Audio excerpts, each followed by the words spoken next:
Good afternoon. আমি AG sir আলোচনা করছি পদার্থবিজ্ঞানের বিভিন্ন বিষয় নিয়ে। আজকের আলোচনার বিষয়বস্তু ওয়ার্ক পাওয়ার এনার্জি। আজকে মূলত এই অধ্যায়ের বেশ কিছু ধারণা এবং তত্ত্ব নিয়ে আলোচনা করব, যা তোমাদের যে কোনো এমসিকিউ এই অধ্যায় রিলেটেড সমাধানে সাহায্য করবে। তোমরা এই অধ্যায়ের তত্ত্ব এবং যে ধারণাগুলো আছে সেগুলো আপাত দৃষ্টিতে সহজ ভাবতে পারো, কিন্তু এখান থেকে যে এমসিকিউগুলো সমাধান করতে হয় সেগুলো কিন্তু একটু কষ্টকর হবে যদি খুব ভালো করে এই ধারণাগুলো না নিতে পারো।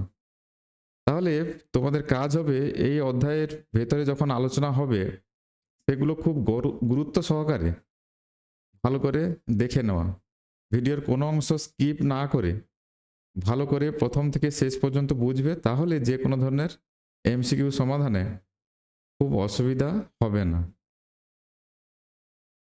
এই অধ্যায়ের প্রত্যেকটি সূত্র এবং ধারণা আমি পাশে লিখে রেখেছি, তোমরা চাইলে এগুলো সব নোট করতে পারো। আর আমি এগুলো এক এক করে সব বলে বোঝাচ্ছি, গুরুত্ব সহকারে শুনবে। প্রয়োজন হলে ভিডিও পজ করে ওই ধারণাগুলো নোট করবে। তাহলে প্রথমে যেটা আমাদের জানতে হয় কার্যের ধারণা। তো কার্য জিনিসটা কি, এটা যদিও আমরা নিচের দিকের ক্লাস থেকে বারবার পড়েছি যে কোনো বস্তুর উপরে যদি আমরা বল প্রয়োগ করি তাহলে বস্তুর যদি কোনো সরণ ঘটে, কোন দিকে সরণ, যদি যেদিকে বল প্রয়োগ করছি তার দিকে কিংবা বিপরীত দিকেও হতে পারে, আমি আসছি বিষয়গুলোতে। যদি প্রযুক্ত বলের অভিমুখে বস্তুর সরণ ঘটে তাহলে আমরা বলি ওই বল দ্বারা কিছু কার্য করা হয়েছে। এটা না হয় কার্যের সম্পর্কে বুঝলাম, একটা বডির উপরে আমরা একটা ফোর্স অ্যাপ্লাই করেছি, মানে বল প্রয়োগ করেছি এই বডিটার উপরে, তাহলে বডিটা কিছু দূর সরে গেছে। তাহলে আমরা বলবো যে আমরা যে বলটা প্রয়োগ করেছি সেই বলটা কিছু কার্য এখানে সম্পাদন করেছে। তো এখানে এই কার্য, এটা একটা পরিমাপযোগ্য প্রাকৃতিক বিষয়। ডব্লিউ দিয়ে এটাকে প্রকাশ করি, কারণ কার্যের ইংরাজি হচ্ছে ওয়ার্ক, এই জন্য এটাকে ডব্লিউ চিহ্ন দিয়ে প্রকাশ করা হয়। তাহলে এই কার্যের পরিমাপ আমরা কিভাবে করি? কার্য তাহলে কোনো বস্তুর উপরে কি পরিমাণ বল প্রয়োগ করেছি সেটা যদি জানি, আর ওই বলের জন্য ওই বস্তুর সরণ কতটা হয়েছে, এই দুটো বিষয় আমরা জানলেই কার্যের মানটা পেয়ে যাব। কিভাবে? W equal to F into S. যদি কিনা বস্তুটা বল যেদিকে প্রযুক্ত হচ্ছে সেদিকেই সরে যায়, তাহলে কতটা সরে গেছে? এস দূরত্ব সরে গেছে, আর প্রযুক্ত বল কত? এফ। তাহলে এফ ইন্টু এস করে দিলে কার্যের মানটা পেয়ে যাব। এখন সবসময় এইভাবে সোজা পথে বস্তু সরবে এমন ঘটনা নাও হতে পারে। সেক্ষেত্রে যদি এখানে প্রযুক্ত বল, আমি বলটা এইদিকে প্রয়োগ করলাম, বস্তুটা কিন্তু ওই দিকে না গিয়ে গেল এইদিকে, তাহলে এফটা এইদিকে, বস্তু যাচ্ছে এইদিকে। তো সেক্ষেত্রে তাহলে কি কার্য হচ্ছে না? হ্যাঁ হবে। তাহলে কার্যের মানটা বের করতে গেলে ওই যে বলটা প্রয়োগ করছি বলের এই দিক বরাবর, কোন দিকে? এই সরণের অভিমুখে একটি উপাংশ নিতে হয়। তখন আমরা কি লিখব? ডব্লিউ ইকুয়াল টু, তাহলে এফ এর সরণের অভিমুখে উপাংশ এফ কস থিটা ইন্টু সরণ যেটা আছে এস, এভাবে লিখতে হয়। তাহলে তখন রাশিমালা কি হচ্ছে? W equal to F S cos theta. থিটাটা হচ্ছে এফ এবং এস এর মধ্যবর্তী কোণ। তাই এই জন্য এটাকে অনেক সময় ভেক্টর ফর্মে এভাবে লেখা হয়। তো আমরা জানি বল ভেক্টর রাশি, সরণও ভেক্টর রাশি। তাহলে দুটো ভেক্টর রাশির দ্বারা উৎপন্ন কার্য এটা কিন্তু স্কেলার রাশি। তাহলে এখানে ডট গুণ হয়, যে ডট, এই জন্য এই পয়েন্ট আকারে সিম্বলটি ব্যবহার করা হয়েছে, ডট সিম্বল। তাহলে F dot S equal to W, এভাবে ভেক্টর ফর্মে বিষয়টাকে লেখা হয়। তাহলে দুটো ভেক্টরের এখানে প্রোডাক্ট আছে, প্রোডাক্টের ফলে যেটা পাওয়া যাচ্ছে সেটা কিন্তু স্কেলার কোয়ান্টিটি, তাই এটা ডট প্রোডাক্ট হিসাবে আমরা লিখে থাকি। এখন তাহলে যে রাশিমালাটা জেনারেল হলো F equal two W equal to F S cos theta, F cos theta into S বা এফ এস কস থিটা। এটা এখন এই থিটার মানটা থিটা, তাহলে বস্তুর উপর প্রযুক্ত বল, এটা ধরো প্রযুক্ত বল, বস্তু যাচ্ছে এই দিকে, এদের মধ্যবর্তী কোণ থিটা। এই থিটার মানটা এটা যদি 90-র মধ্যে হয়, মানে এটা 0 হলে তাহলে তো এদিকেই বল এদিকেই সরণ, আর 90 হলে এটা 90 হলে cos 90 বসিয়ে দিলে এটা 0 হয়ে যাবে। তাহলে 90-র মধ্যে যদি থাকে তাহলে বস্তুর প্রযুক্ত বল, বস্তুর উপর প্রযুক্ত বল এবং সরণের জন্য একটা কার্য পাওয়া যাবে, এবং সেই কার্যটাকে আমরা বলের দ্বারা কার্য হিসাবে চিহ্নিত করি। বলের দ্বারা কার্য, ডব্লিউ এর মান তখন ধনাত্মক হবে। অর্থাৎ বল আমরা এদিকে প্রয়োগ করলেও বস্তু কিন্তু এই দিকেই যাবে, এদিক বরাবর যাচ্ছে। তো এক্ষেত্রে কার্যটা যেটা পাওয়া যায় সেটা বলের দ্বারা কার্য, সেটাকে আমরা পজিটিভ ধরে থাকি। বলের দ্বারা কার্য এক্ষেত্রে পজিটিভ হিসাবে ধরা হয়। এবং থিটার মান কোন রেঞ্জে থাকলে এটা পজিটিভ হবে? থিটার মান 0 থেকে 90-র মধ্যে থাকতে হবে। 0 অথবা 0 থেকে 90-র মধ্যে থাকলে এই work done by the force is equal to ওটা পজিটিভ হিসাবে ধরা হয়। আর যদি উল্টাটা হয় তাহলে বস্তুটা এটা, বস্তুর উপর প্রযুক্ত বল আর সরণ এদের মধ্যবর্তী কোণ ধরো এরকম আছে, আমরা এদিকে ফোর্স অ্যাপ্লাই করছি, বস্তু সরণ এদিকে, তাহলে মধ্যবর্তী কোণ এটা থিটা। এক্ষেত্রে থিটাটা গ্রেটার দেন 90 ডিগ্রি এবং সেটা 180-র মধ্যে হচ্ছে। আমরা জানি এই কোণটা টোটালটা 180, তাহলে এটা তো 90 ডিগ্রি হয়, তাহলে 90 থেকে বড়, 180 থেকে ছোট। এক্ষেত্রে যে কার্য হয় সেটাকে আমরা ঋণাত্মক কার্য হিসাবে ধরি, বলের বিরুদ্ধে কার্য হিসাবে আমরা কল্পনা করি। তাহলে বল এদিকে প্রযুক্ত হচ্ছে, মানে এর কম্পোনেন্ট এদিকে নিলে সুবিধা, তো এদিকে বল আর সরণ ওদিকে।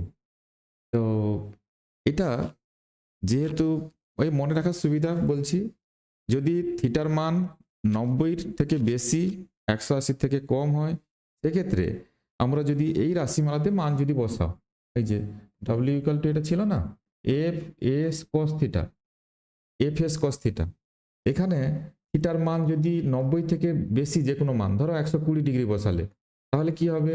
এফ এস কস যদি 120 ডিগ্রি বসাও, 120-র মান কত? মাইনাস হাফ, তাহলে এফ এস ইন্টু হাফ।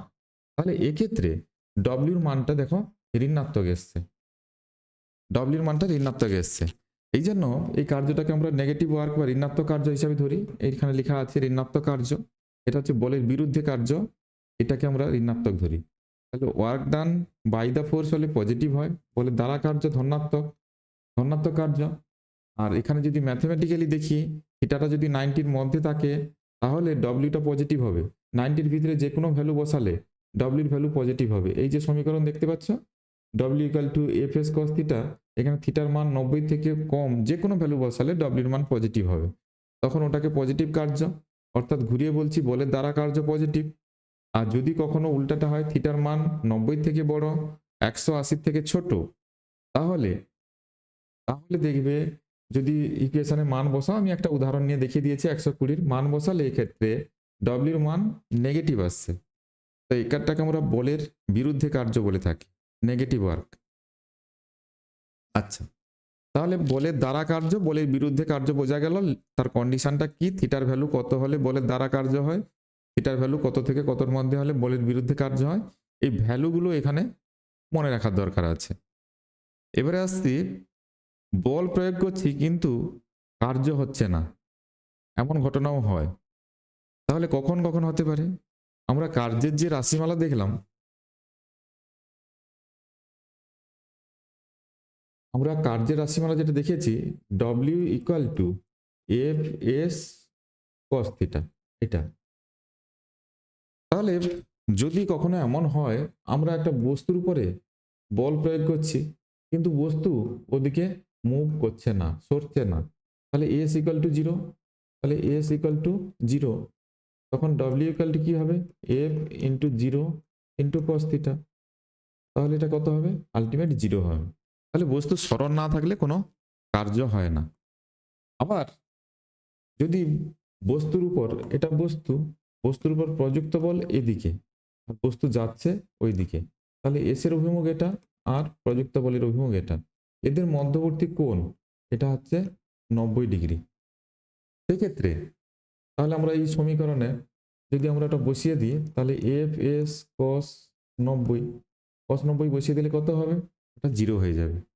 তাহলে এক্ষেত্রে ও কোনো কার্য পাওয়া যাচ্ছে না বা হচ্ছে না।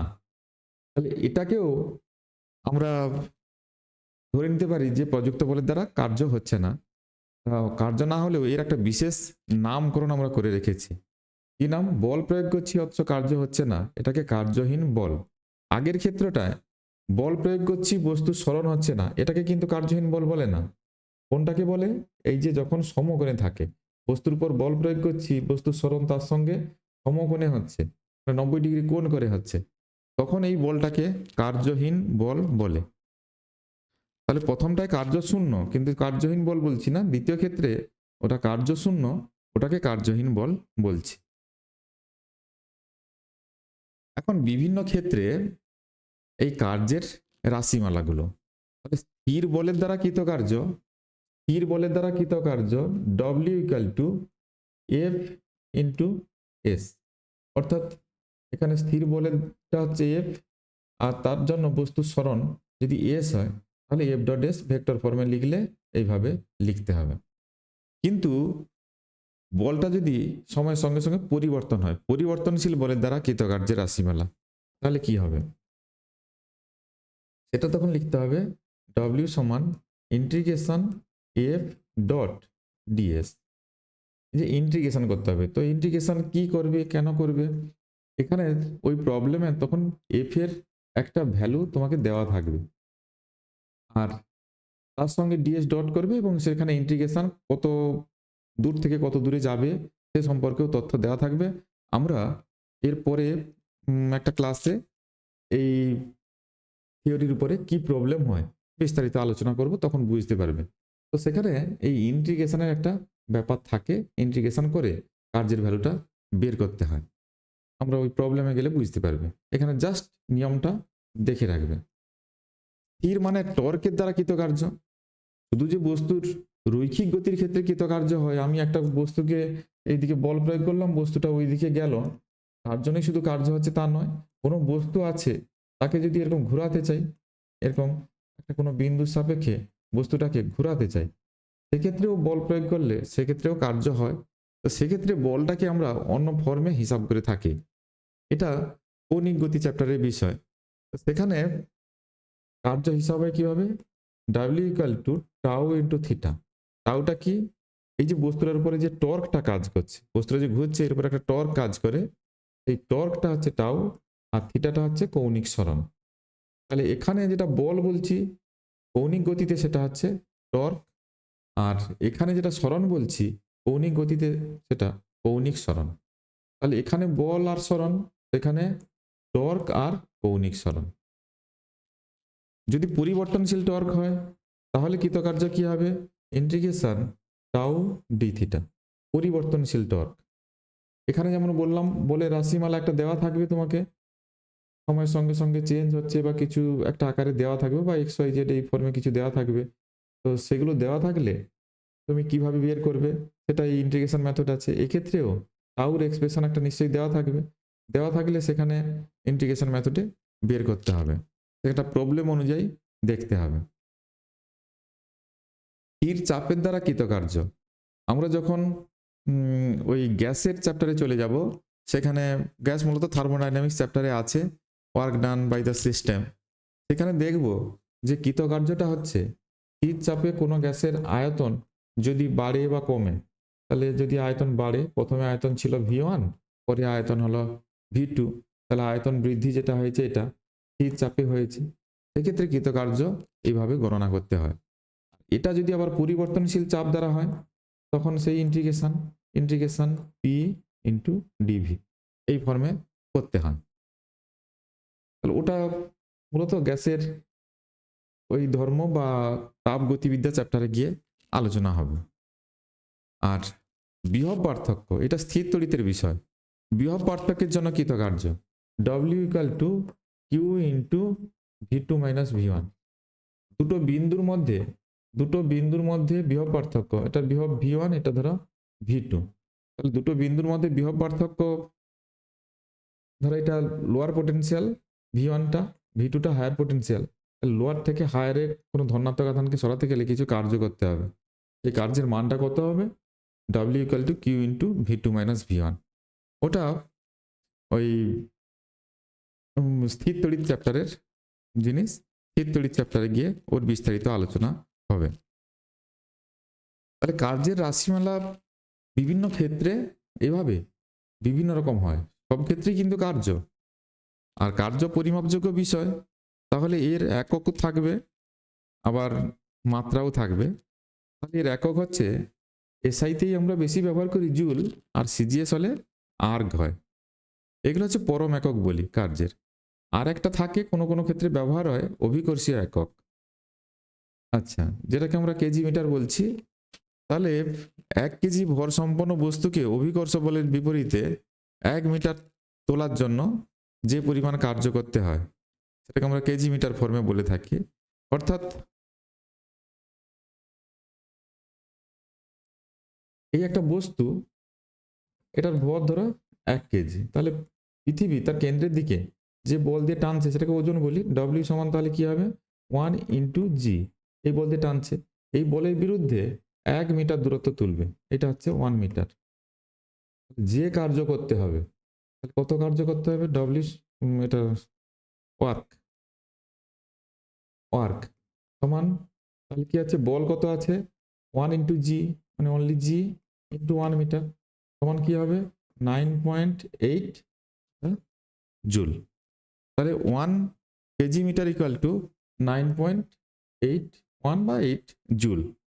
একই রকম ভাবে গ্রাম সেন্টিমিটার সিজিএস পদ্ধতিতে কার্যের অভিকর্ষীয় একক, এটা কত হবে 981 আর্গ। আর কার্যের মাত্রা ডব্লিউ সমান কি হয়, এটা ইন্টু সরণ, এর মাত্রা ml T to the power -2 into সরণের মাত্রা এল, তাহলে হবে ml square T to the power -2, এটা মাত্রা হবে। এই কার্যের মাত্রা এটা দেওয়া আছে।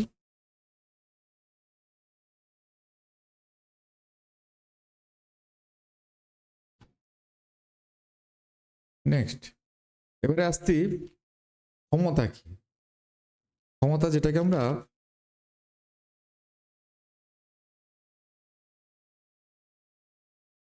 ক্ষমতা বা যেটাকে আমরা পাওয়ার বলে থাকি ইংরেজিতে, পাওয়ার।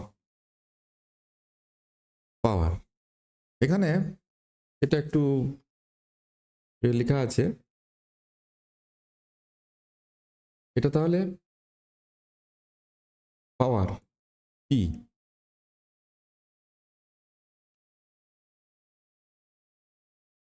পি দ্বারা রিপ্রেজেন্ট করি, পি। তাহলে কার্য করার হারকে আমরা ক্ষমতা বলে থাকি। তাহলে কোনো এক ব্যক্তি সারাদিনে ধরা যাক 100টি ইট গ্রাউন্ড ফ্লোর থেকে একতলায় তুলতে পারে, আবার ওই একই কাজ অন্য কোনো ব্যক্তি 2 ঘন্টায় করতে পারে। তাহলে আমরা যদি সময়ের কথাটা বিবেচনা করি, কাজটা একই, কিন্তু সময়ের কথা বিবেচনা করি, তাহলে এক ব্যক্তি সেটা ধরো 12 ঘন্টায় করেছে, আর একজন 2 ঘন্টায় করেছে। তাহলে এক্ষেত্রে যে ব্যক্তি কম সময়ে কাজটি করতে পেরেছে তার ক্ষমতা আমরা বেশি হিসাবে ধরে থাকি। তাহলে যে ব্যক্তি বেশি সময় ধরে করেছে তার ক্ষমতা কিন্তু কম, কার্যের পরিমাণ সমান। তাহলে এখানে এই জন্য বলা হয়েছে সময়ের সাপেক্ষে কার্য করার হারকে আমরা ক্ষমতা বলি। এটা ক্যালকুলাসের ভাষায় এভাবে লেখা হয়েছে, E equal to dw by dt, না হলে সিম্পলি এটাকে লিখবে P equal to w by E, ক্যালকুলাসের ভাষায় যদি লিখতে না চাও এটা এইভাবে লিখবে সিম্পল ওয়েতে। আবার P সমান কি হয়, W ইকুয়াল টু কি হয়, ফোর্স ইন্টু এটা বাই টি, তাহলে F into S by T. S by T আমি যদি এটাকে ডট চিহ্নই রাখি, এস বাই টি হলে ভি হয়, S by T equal to V, V equal to তাহলে কি হলো এস বাই টি, মানে ওটা বেগ। আর ভেক্টর ফর্মে যখন লিখবে P equal to F dot V, কারণ বল ভেক্টর রাশি, বেগও ভেক্টর রাশি, তাই এ দুটোর ডট প্রোডাক্ট করলে আমরা পাওয়ার পাই। অথবা আমরা যদি অ্যাঙ্গেল ফর্মে লিখি এফ ভি কস থিটা, এটাও হতে পারে। এই ক্ষমতা, এই টার্মটা আমরা বিভিন্ন যন্ত্রপাতির ক্ষেত্রেও ব্যবহার করি, তাহলে এটা পরিমাপযোগ্য বিষয়। এর একক হচ্ছে এসআই একক, যেটা ওয়াট। এসআই একক হচ্ছে ওয়াট। ওয়াট ওয়াট মানে কি জুল পার সেকেন্ড, মানে এক সেকেন্ডে ওই যন্ত্র কত পরিমাণ কার্য করেছে, এক সেকেন্ডে যত জুল কার্য করেছে তার ওয়াটটা তত হিসাবেই ধরা হয়। ধরা যাক 10 ওয়াটের একটা কোনো যন্ত্র, বৈদ্যুতিক যন্ত্র, তাহলে সেখানে এক সেকেন্ডে 10 জুল কার্য সম্পাদন করেছে ওই যন্ত্রটি। এই জন্য তার ক্ষমতাকে আমরা 10 ওয়াট ফর্মে লিখে থাকি। তাহলে মাত্রা, ক্ষমতার মাত্রা কি হবে? ক্ষমতার মাত্রা এখানে পি সমান, তাহলে দেখতে পাচ্ছ এফ ইন্টু ভি হচ্ছে, এফ এর মাত্রা হয় এমএল,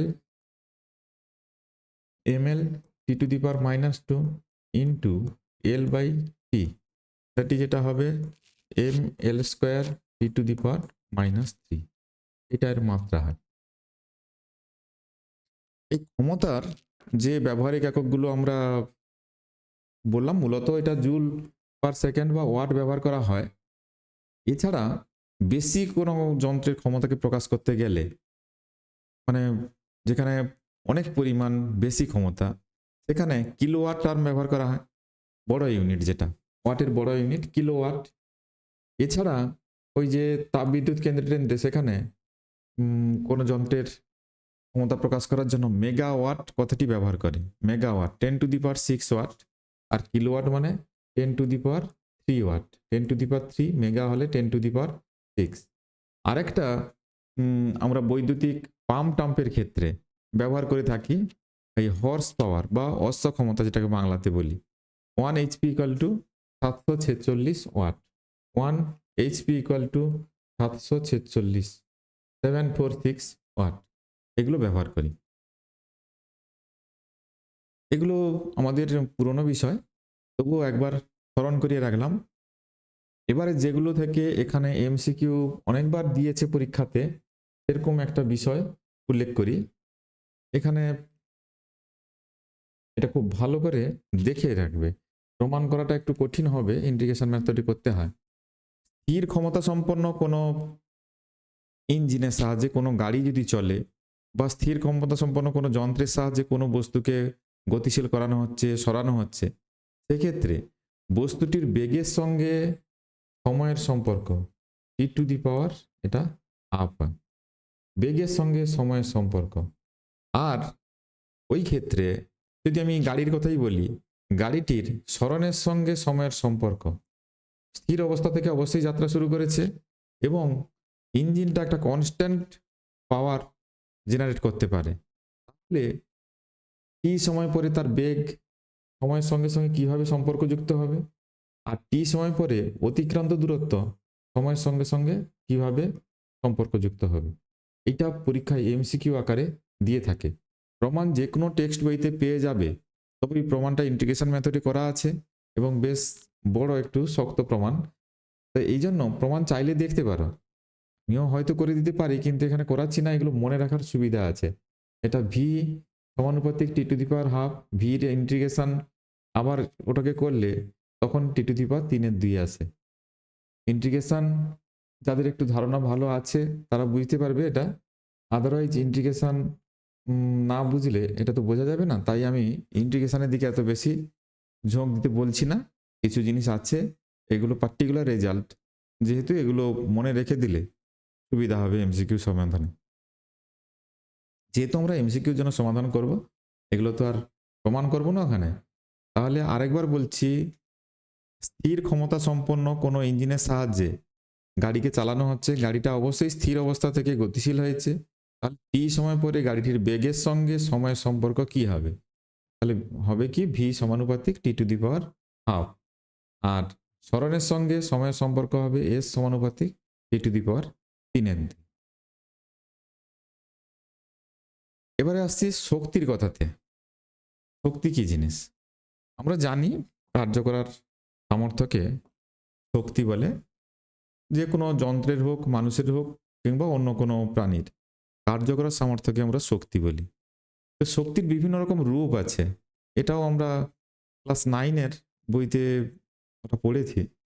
তো সেখানে 8 রকম শক্তির কথা ছিল। তো সেখানে অনেকগুলো শক্তি ছিল, এখানে আমরা পার্টিকুলার একটা শক্তি তার মধ্যে দেখব, যেটা হচ্ছে যান্ত্রিক শক্তি। ওই 8টির মধ্যে যান্ত্রিক শক্তি একটি ছিল। এছাড়া অন্যান্য শক্তি ছিল আমাদের সিলেবাসে। এখানে কতগুলি শক্তির কথা আছে, আমরা যখন যে অধ্যায়ে যাব সেখানকার মতো করে সেই শক্তি নিয়ে আলোচনা করব। এখন আপাতত আমরা আলোচনা করছি যান্ত্রিক শক্তি নিয়ে। যান্ত্রিক শক্তি বা মেকানিক্যাল এনার্জি, এটা হচ্ছে যান্ত্রিক শক্তি।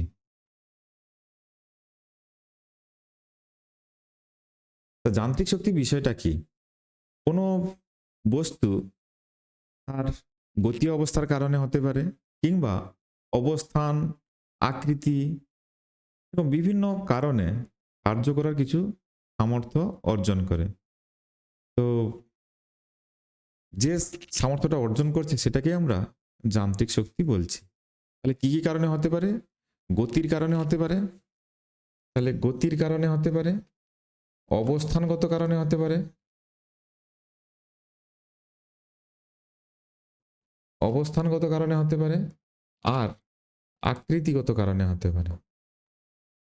এই কারণে বস্তু বা এই কারণগুলির জন্য বস্তু কার্য করার যে সামর্থ্য অর্জন করে তাকেই আমরা ওই বস্তুর যান্ত্রিক শক্তি বলে থাকি। যান্ত্রিক শক্তি দুটো ভাগ। এখানে দেখো আমি ওইটাকে এভাবে টেনে লিখে রেখেছি। যান্ত্রিক শক্তি দুটো ভাগ। তাহলে একটা হচ্ছে স্থিতিশক্তি আর একটা হচ্ছে গতিশক্তি। স্থিতিশক্তি আর গতিশক্তি।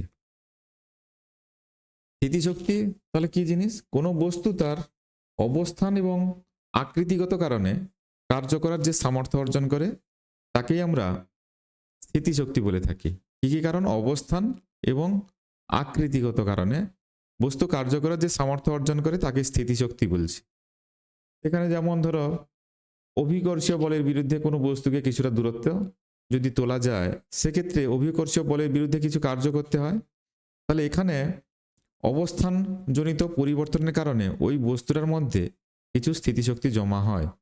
তাহলে যে কার্যটা আমরা করলাম, একটা বস্তু, ভারী বস্তুকে গ্রাউন্ড ফ্লোর থেকে উপরের দিকের কোনো করে তুললাম, তাহলে সেখানে অভিকর্ষ বলের বিরুদ্ধে কিছু কার্য করলাম, এবং এই যে কার্যটা করলাম ওটা ওই বস্তুর মধ্যে স্থিতিশক্তি আকারে সঞ্চিত হয়ে থাকে। ওই বস্তুটা যদি উপর থেকে ফেলা হয় নিচে ফ্রিলি, তাহলে ওই বস্তুটি কিন্তু কিছু কার্য করতে পারবে, অর্থাৎ বস্তুটির মধ্যে কিছু স্থিতিশক্তি জমা ছিল। তাহলে এটা অবস্থানজনিত কারণে সঞ্চিত স্থিতিশক্তি। এর রাশিমালা কি হয়?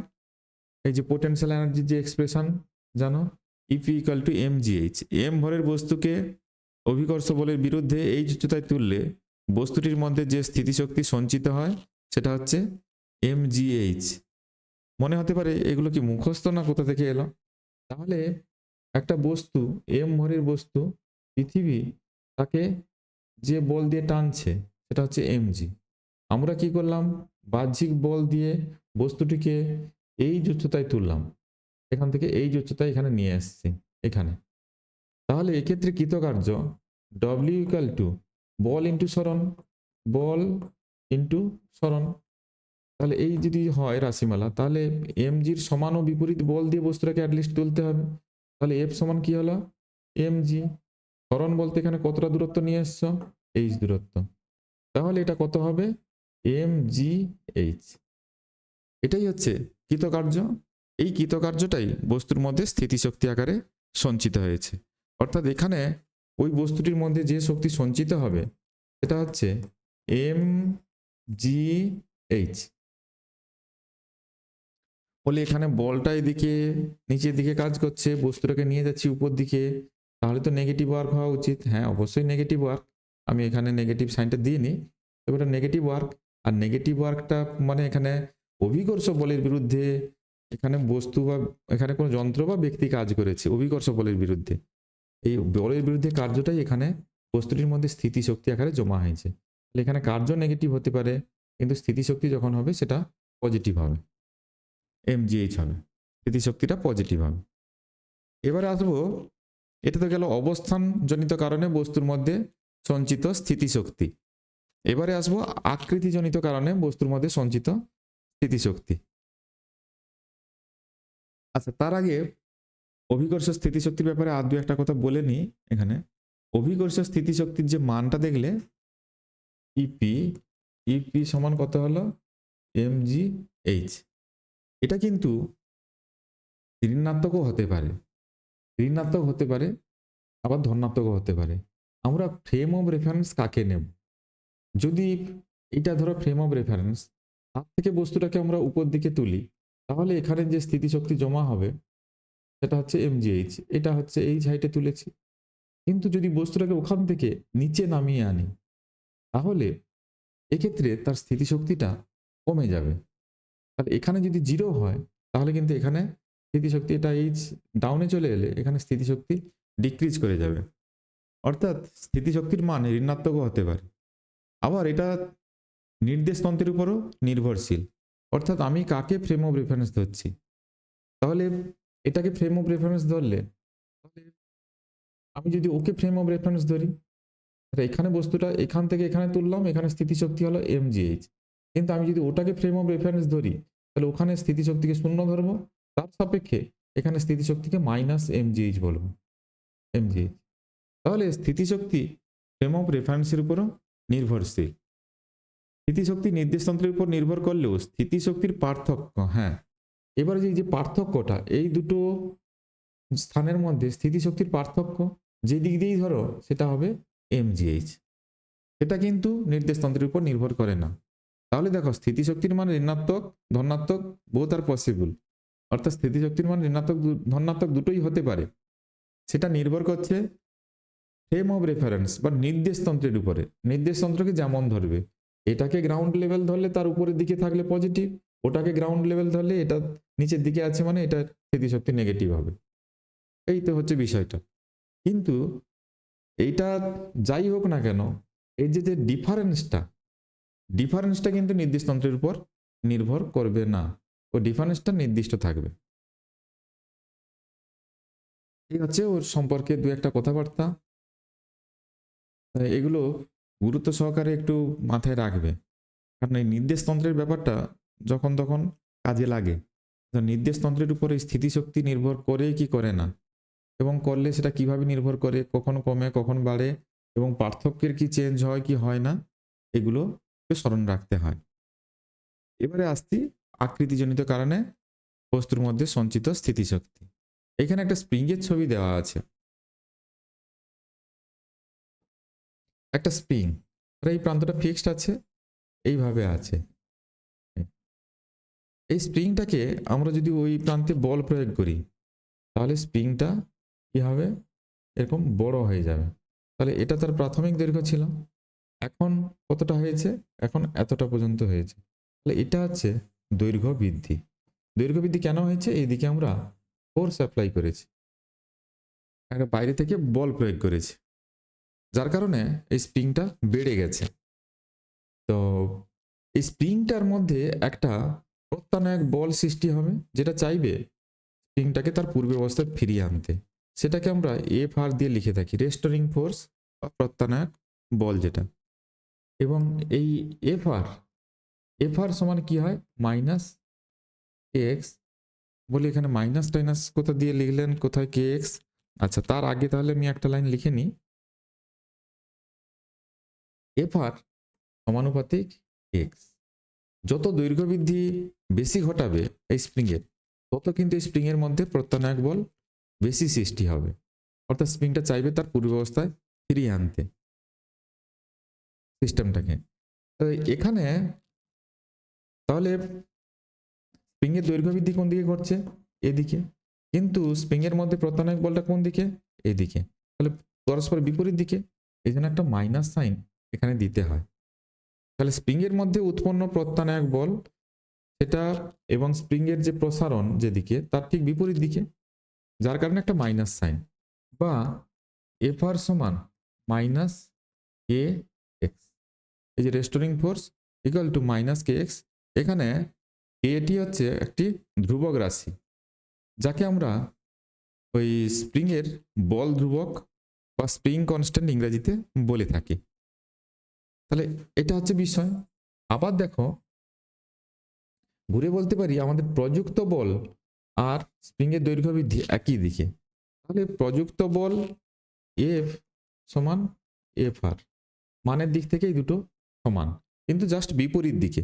মানের দিক থেকে সমান কিন্তু বিপরীত দিকে। তাহলে এই সমীকরণটাকে আমরা লিখতে পারি এফ সমান এক্স, এই সমীকরণটা এটাতে কনভার্ট হয়ে গেল এফ সমান এক্স। তাহলে এখান থেকে আমরা স্প্রিং এর বল ধ্রুবকের ডেফিনেশনও জানতে পারি। তো ডেফিনেশন যেহেতু এখানে লাগে না, তাই আমি হয়তো ডেফিনেশন বলছি না, এফ বাই এক্স। তাহলে স্প্রিং এর একক পরিমাণ দৈর্ঘ্য বৃদ্ধির জন্য যে পরিমাণ বল প্রয়োগ করতে হয় তাকে আমরা স্প্রিং এর বল ধ্রুবক কে বলে থাকি, স্প্রিং কনস্ট্যান্ট ইংরেজিতে। এখন এখান থেকে যেটা এমসিকিউ সলিউশনে কাজে লাগবে সেটা হচ্ছে এই স্প্রিং এর দৈর্ঘ্য বৃদ্ধির জন্য কৃতকার্য কত হবে। তাহলে কৃতকার্য এটা ইন্টিগ্রেশন মেথডেও করা যায়, আর না হলে তোমরা যদি নর্মাল নিয়মে করতে চাও তাও ভেবে রাখতে পারো। তাহলে স্প্রিং এর যখন দৈর্ঘ্য বৃদ্ধি হয়নি তখন প্রযুক্ত বল এখানে এফ ইকুয়াল টু 0, এখন প্রযুক্ত বল কত? এফ। তাহলে গড় বল তাহলে 0 plus F by 2, F average গড় বল ইকুয়াল টু এফ বাই 2। তাহলে এক্স পরিমাণ দৈর্ঘ্য বৃদ্ধির জন্য কৃতকার্য, কৃতকার্য ডব্লিউ সমান কি হয়? গড় বল, গড় বল ইন্টু দৈর্ঘ্য বৃদ্ধি। গড় বল কত? F by 2 into X. আবার এফ সমান কি হয়? কে এক্স, তাহলে half K X into X equal to কত হলো? Half K X square. তাহলে এটাই হচ্ছে স্প্রিং এর দৈর্ঘ্য বৃদ্ধির জন্য কৃতকার্য। এখানে আমি যেটা এই যে লিখে রেখেছি, এই যেটা হাফ কে এক্স স্কোয়ার, এটা ইন্টিগ্রেশন মেথডে প্রমাণ করা আছে, হাফ কে এক্স স্কোয়ার। এই কৃতকার্যটা স্প্রিং এর মধ্যে স্থিতিশক্তি আকারে সঞ্চিত হবে। তাহলে স্প্রিং এর সঞ্চিত স্থিতিশক্তি হাফ কে এক্স স্কোয়ার বা হাফ এফ এক্স কেউ লিখতে পারে, বা এফ স্কোয়ার বাই 2 কে যে যেমন ফর্মে যখন যেমন প্রয়োজন হবে সেভাবে লিখে ফেলবে। কারণ রিলেশন আছে এফ ইন্টু এক্স, আমি তো বললাম এই যে হাফ এফ ইন্টু এক্স, এই যে এই রাশিমালাটা এসছে হাফ এফ এক্স। আবার ওইটাকে কেউ কে দিয়ে লিখতে পারে, এক্স সমান এফ বাই কে বসিয়ে দিলেও হয়ে যাবে। এই হচ্ছে স্প্রিং এর সঞ্চিত স্থিতিশক্তি, এটা হচ্ছে আকৃতিজনিত কারণে সঞ্চিত স্থিতিশক্তি। এখান থেকে প্রবলেম থাকে, স্প্রিংকে প্রথমে টেনে এক্স পরিমাণ দৈর্ঘ্য বৃদ্ধি ঘটালাম, পরে ওয়াই পরিমাণ দৈর্ঘ্য বৃদ্ধি হলো, তাহলে এক্ষেত্রে কৃতকার্য কত হলো, কৃতকার্য কত করতে হবে। তাহলে আলটিমেট দ্বিতীয় স্টেপে যে কৃতকার্যটা, তাহলে এখন দৈর্ঘ্য বৃদ্ধির জন্য কত কার্য করতে হয়েছে, আগে কতটা ছিল, তাহলে মাইনাস করে দিলে হয়ে যাবে। দেখো এটাকে এক্স প্লাস ওয়াইয়ের হোল স্কোয়ার, হাফকে এটা কমন দিয়ে দেবে, এক্স প্লাস ওয়াইয়ের হোল স্কোয়ার এটা ভাঙবে, মাইনাস এক্স স্কোয়ার করবে, করলে বাকি রাশিগুলো এক্স স্কোয়ারের রাশিটা কেটে যাবে, বাকিগুলো থাকছে। তাহলে এরকম রাশিমালা আসবে। এগুলো সলিউশন করে দেখানোর মতো আমার কিছু নেই। তাহলে আগে এক্স পরিমাণ দৈর্ঘ্য বৃদ্ধি যখন হয়েছিল তার মধ্যে শক্তি ছিল ধরো ইউ ওয়ান সমান হাফ কে এক্স স্কোয়ার। এবারে ওয়াই পরিমাণ দৈর্ঘ্য বৃদ্ধির ক্ষেত্রে তাহলে আগে যেটা ছিল তার থেকে আরো ওয়াই পরিমাণ বাড়িয়েছি, তাহলে মোট দৈর্ঘ্য বৃদ্ধি এক্স প্লাস ওয়াই, তার জন্য সঞ্চিত শক্তি কত হবে? Half K X plus Y whole square. তাহলে শক্তির পার্থক্য কত হলো? U two minus U one, এই পরিমাণ কার্য করতে হবে, ডব্লিউ সমান ইউ2 মাইনাস ইউ1। এই কার্য করলেই ওই দৈর্ঘ্যবৃদ্ধিটাও এক্সট্রা হয়ে যাবে। তাহলে এটা থেকে ওইটা মাইনাস করবে, যেটা পড়ে থাকবে সেটাই থাকবে, ওটাই আছে এখানে। আবার থাকে স্প্রিংয়ের প্রথম দৈর্ঘ্য ধরো দৈর্ঘ্যবৃদ্ধি x1 আর চূড়ান্ত দৈর্ঘ্যবৃদ্ধি x2। এক্ষেত্রে কৃতকার্য মানে x2 যেটা সেটা x1 এর থেকে অবশ্যই বড়। প্রথমে একটা দৈর্ঘ্যবৃদ্ধি ছিল, পরে মোট দৈর্ঘ্যবৃদ্ধি একটা হয়েছে। প্রথমে ধরো x1 ছিল, পরে এইটা হচ্ছে x2। তাহলে ইনিশিয়াল শক্তি কত ছিল? u1 সমান হাফ কে x1 স্কয়ার। পরের শক্তি u2 সমান কত হয়েছে? হাফ কে x2 স্কয়ার। তাহলে শক্তি কতটা বেড়েছে? u2 minus u1 equal to half K x2 square minus half K x1 square. এটাই হচ্ছে শক্তি বৃদ্ধি, স্প্রিংয়ে সঞ্চিত স্থিতিশক্তিটা সেটা বৃদ্ধি। তাহলে ওটাই হচ্ছে কৃতকার্যের সঙ্গে সমান হবে। ওই পরিমাণ কার্য করতে হবে, হাফ কে কমন দিয়ে এখানে লেখা আছে এটা। এত সময় আমরা স্থিতিশক্তি সম্পর্কে বুঝলাম। স্থিতিশক্তি দুটো ভাগ, একটা হচ্ছে অবস্থানজনিত, একটা আকৃতিজনিত স্থিতিশক্তি। এবারে আসছি গতিশক্তির বিষয়ে। কোনো গতিশীল বস্তু তার গতির জন্য কার্য করার যে সামর্থ্য অর্জন করে তাকে তার গতিশক্তি বলা হয়। তাহলে গতির জন্য কার্য করার সামর্থ্য অর্জন করে। একটা গতিশীল বস্তু এসে ধাক্কা মারলে অন্য কোনো বস্তুকে সরিয়ে ফেলতে পারে, তাহলে সেখানে তার গতির কারণে বস্তুটি কার্য করার সামর্থ্য অর্জন করেছে, এবং যে কার্য করার সামর্থ্য অর্জন করে তাকে আমরা গতিশক্তি বলি। তাহলে একটা বস্তু একটা এম ভরের এ ধরা যাক ভি বেগে গতিশীল, এর মধ্যে কি পরিমাণ গতিশক্তি আছে এটা বুঝবো কি করে? ম্যাথমেটিক্যালি ওগুলো আমরা মুখস্থ করে নিচ্ছি, হাফ এম ভি স্কয়ার হয় গতিশক্তি, কিন্তু এটা বোঝার উপায় কি? তাহলে কি করতে হবে? তোমাকে একটা বিরুদ্ধ বল দিতে হবে এর উপরে। বিরুদ্ধ বল দিলে কি হবে? এর বেগটা ধীরে ধীরে কমতে শুরু করবে। তাহলে কিছু দূর যাওয়ার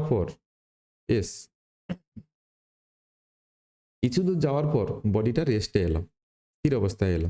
তাহলে এই যে কনস্ট্যান্ট বলের বিরুদ্ধে সে কার্য করার জন্য সে রেস্টে এলো।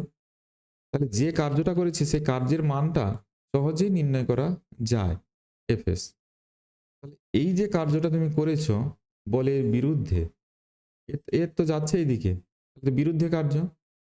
এই যে কার্যটা, এই কার্যটাই যে শক্তি আকারে আমরা হিসাব করি, এই শক্তিটাই এর মধ্যে সঞ্চিত ছিল। এইভাবে আমরা এই গতিশীল বস্তুর গতিশক্তির হিসাবটা করে থাকি। আবারও কথাটা বলছি, এই বস্তুটা এদিকে গতিশীল, প্রযুক্ত বল এদিকে, তাহলে বস্তুটা কিছু দূর যাওয়ার পর থেমে গেল। তাহলে এই বিরুদ্ধ বলের কারণে বস্তুটি থেমেছে এবং একটা দূরত্ব গিয়ে থেমেছে। তাহলে বিরুদ্ধ বলের দ্বারা কার্য এফ ইন্টু এস হিসাব করবে, সেই কার্যটাই এই বস্তুর শক্তির সঙ্গে সমান হবে, এবং সেইভাবে ক্যালকুলেশন করে যে মানটা পাওয়া গেছে এই বস্তুর শক্তির, সেটা হচ্ছে এটা E K equal to half M V square. গতিশক্তি E K equal to half M V square. M ভরের বস্তু ভি বেগে যদি গতিশীল হয়, তাহলে তার মধ্যে সঞ্চিত বা তার মধ্যে উপস্থিত গতিশক্তি এটা হচ্ছে হাফ এম ভি স্কয়ার। এখন যদি লেখচিত্র থাকে ইর সঙ্গে ভি, তাহলে দেখো ই একদিকে আছে আর এতে ভি স্কোয়ার আছে। তাহলে লেখচিত্রটা নিশ্চয়ই প্যারাবোলিক নেচারের হবে, এবং সেটা কিরকম হবে?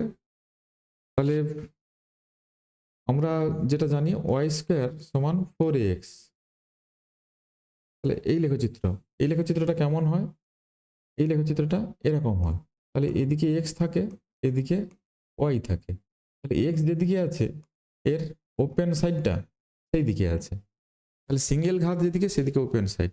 তাহলে ইর এখানে সিঙ্গেল ঘাত, এটা ডবল আছে, তাহলে যেদিকে সিঙ্গেল ঘাত আছে সেদিকে ওপেন সাইড, এইটা তাহলে এইটা। তাহলে নেচারটা কি কেমন লাগছে? তাহলে এইদিকে যদি আমরা ভি আর এদিকে ই প্লট করি, তাহলে ওপেন এখানে সিঙ্গেল ঘাত কার আছে ইর, তাহলে সেই দিকটা ওপেন সাইড, এটা এইভাবে হবে। আবার যদি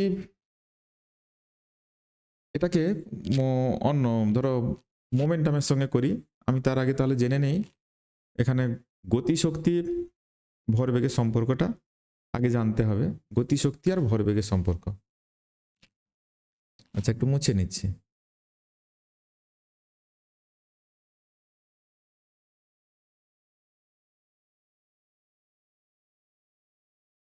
গতিশক্তি আর ভরবেগ, তাহলে E K equal to half M V square, এটা সমান হাফ এম, উপরে নিচে যদি আমরা এম একটা গুণ করি তাহলে ওটাকে বলবো আমরা পি। পি সমান তো হয় এম ভি ভরবেগ, তাহলে এম ভি মানে একবারে লিখে যদি দিই তাহলে এটা হবে পি স্কোয়ার বাই 2m ইকে সমান, বা এটাকে লিখতে পারি পি স্কোয়ার সমান 2m ইকে, বা পি সমান √2m ইকে, এভাবেও লেখা যায়। এখন অনেকগুলো গ্রাফ পির সঙ্গে পির সঙ্গে একদিকে ধরো পি আর একদিকে পির সঙ্গে তাহলে দেখো, তাহলে যার সিঙ্গেল ঘাত আছে এখানে ইর সিঙ্গেল ঘাত, সেই দিকে ওর এটা থাকবে মাথাটা এই দিকে, পির সঙ্গে লেখচিত্র। আবার ইর সঙ্গে এম এর বলছে, ইর সঙ্গে এম এর, তাহলে পি স্থির আছে, তাহলে ইর সঙ্গে এম এর ব্যস্ত সম্পর্ক, ব্যস্ত সম্পর্কের লেখচিত্র কেমন হয়, তাহলে এরকম হয়। এই দিকটা হচ্ছে এম, এই দিকটা হচ্ছে ই মিনস ইকে, এটা হবে। আর √, সঙ্গে পি, √, সঙ্গে তাহলে এখানে দেখতে পাচ্ছি পি সমানুপাতিক √, তাহলে এটা সমানুপাতিক সম্পর্কযুক্ত যেহেতু, তাহলে এর গ্রাফ হবে একদিকে যদি আমরা পি করি আর একদিকে যদি √কে করি, এটা সমানুপাতিক সম্পর্কযুক্ত, এরকম লেখচিত্র হবে।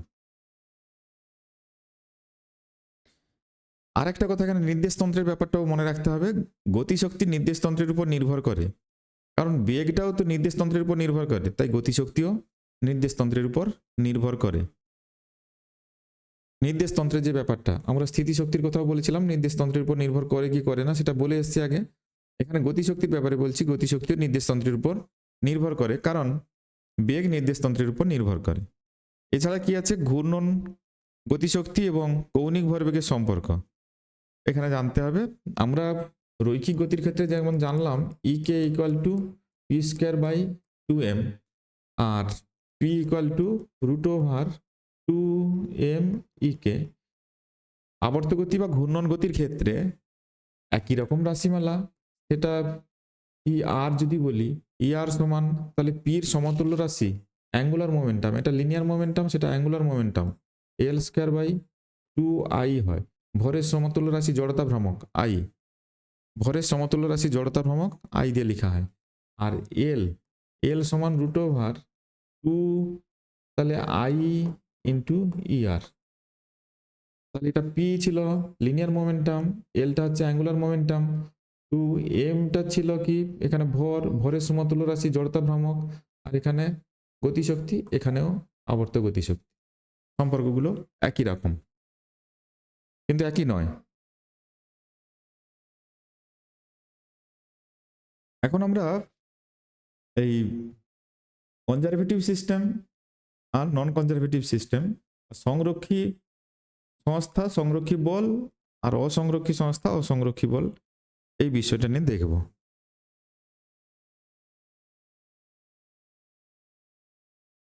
যে সংস্থায় যান্ত্রিক শক্তি সংরক্ষিত থাকে তাকে সংরক্ষী সংস্থা বলা হয়। যান্ত্রিক শক্তি মানে স্থিতিশক্তি আর গতিশক্তির যে সমষ্টি, সেটা সংরক্ষিত থাকে। আমরা এর আগে 9-এ পড়েছ যে একটা বস্তু যদি আমরা উপর থেকে ফেলে দিই তাহলে বস্তুটা অভিকর্ষ বলের কারণে নিচের দিকে এসে পড়বে। ওই বস্তুর গতির যে কোনো অবস্থানে এ বি এরকম বিভিন্ন অবস্থান ছিল, সি অবস্থান, যে কোনো অবস্থানে মোট শক্তি মানে স্থিতিশক্তি আর গতিশক্তির সমষ্টি, এটা আমরা বের করে দেখেছি, ওটা একই থাকে। অর্থাৎ আমরা ঘুরে বলতে পারি এই ক্ষেত্রে অবাধে পতনশীল বস্তুর ক্ষেত্রে যান্ত্রিক শক্তি সংরক্ষিত আছে মানে কি অপরিবর্তিত আছে, এখানে কোনো রকমভাবে চেঞ্জ হচ্ছে না। তাহলে এই যে সিস্টেমটা, এটাকে আমরা কনজারভেটিভ সিস্টেম বা সংরক্ষী সংস্থা বলছি। আর এক্ষেত্রে যে বলটা কাজ করছে, এই যে বলটা ডাউনওয়ার্ডে কাজ করছে, কোন বল? অভিকর্ষ বল। বৃহত্তর ক্ষেত্রে দেখলে ওই বলটাকে মহাকর্ষ বল। তাই এই বলটাকে আমরা তখন সংরক্ষী বল বলে থাকি, সংরক্ষী বল বলে থাকি। তাহলে সংরক্ষী বলের দ্বারা আরো ওর লজিক আছে, সংরক্ষী বলের দ্বারা কৃতকার্য পথের উপর নির্ভরশীল নয়। অর্থাৎ এই বস্তুটাকে এদিক থেকে এদিকে যদি নিয়ে আসি, তাহলেও ওর ক্ষেত্রে যান্ত্রিক শক্তি সংরক্ষিত থাকবে, কৃতকার্যের মান এখান থেকে এখানে আনতে একই হবে। অর্থাৎ এটা পথের উপর নির্ভর করবে না। তাহলে সংরক্ষী সংস্থায় যে বল কাজ করে সেটাকে সংরক্ষী বল। তাহলে এখানে যেহেতু যান্ত্রিক শক্তি সংরক্ষিত আছে, এটা সংরক্ষী সংস্থা। সংরক্ষী সংস্থা এখানে যে বল কাজ করছে মানে এখানে অভিকর্ষ বল, তাহলে অভিকর্ষ বল সংরক্ষী বল, অথবা মহাকর্ষ বল সংরক্ষী বল। এরকম আরো সংরক্ষী বল আছে, স্থির তড়িৎ বল, স্থির তড়িৎ বিজ্ঞানীকে দেখবো, সেখানে স্থির তড়িৎ বলও সংরক্ষী বল। তাহলে সংরক্ষী বল, কনজারভেটিভ ফোর্স ইংরেজিতে আমরা বলি। তো কোনো বল এফ সাপোজ, এটা কনজারভেটিভ হবে কি হবে না, এর একটা ম্যাথমেটিক্যালও একটা রুল আছে, সেটা করে দেখতে পারি। এরকম একটা চিহ্ন উল্টানো ত্রিভুজের মতো, এটাকে অ্যাকচুয়ালি ন্যাবলা বলে, কিন্তু যখন এই চিহ্নটা এভাবে লেখা হয়, এটাকে পড়া হয় curl of F, curl of F বা কার্ল এফ সংক্ষেপে। Curl F, curl F equal to যদি 0 হয়, তাহলে ওই বলটাকে আমরা সংরক্ষী বল বলবো। বলে এইটা কি, এটা কিভাবে বের করব, এটা আমি একটু জাস্ট লিখে রাখছি, ম্যাথমেটিক্যাল প্রবলেম সলিউশনের সময় আর ভালো করে দেখিয়ে দেব।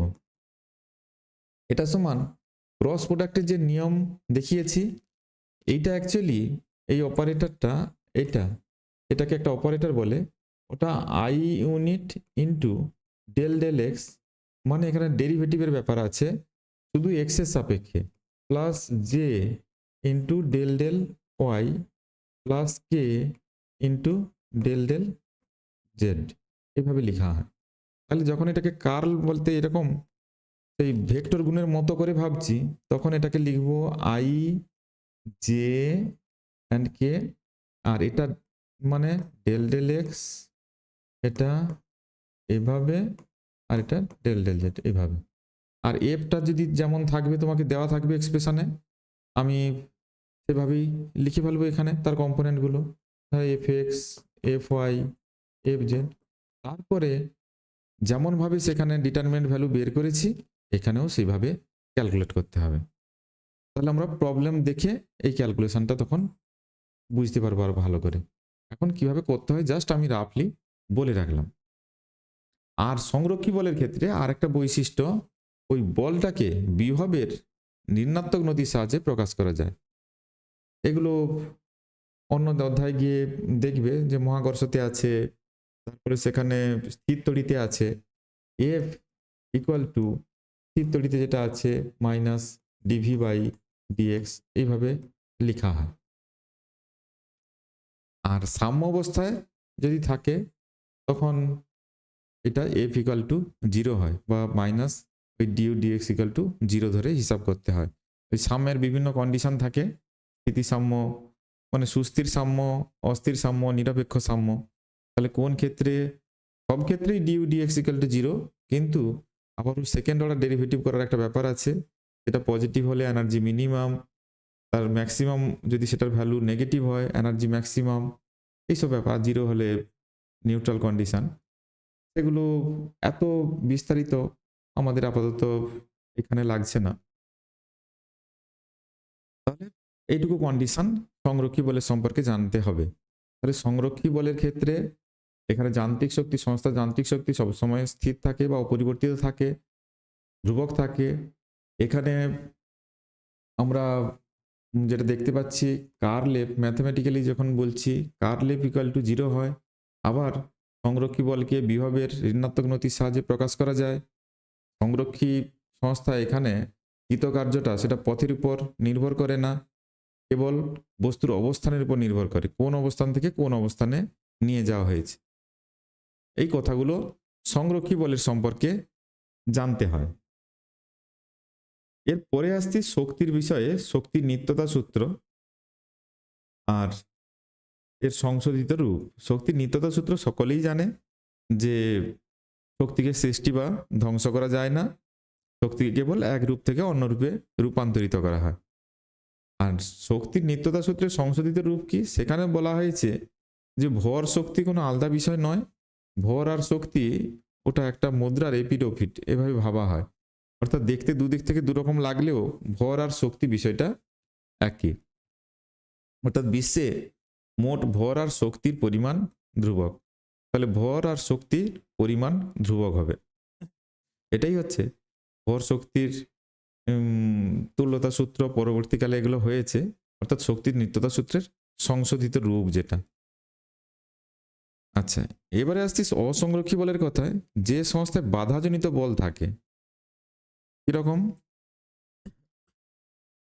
ধরো ঘর্ষণ বল, সান্দ্র বল, এই ধরনের কিছু বল থাকে, সেখানে যান্ত্রিক শক্তি সংরক্ষিত হয় না।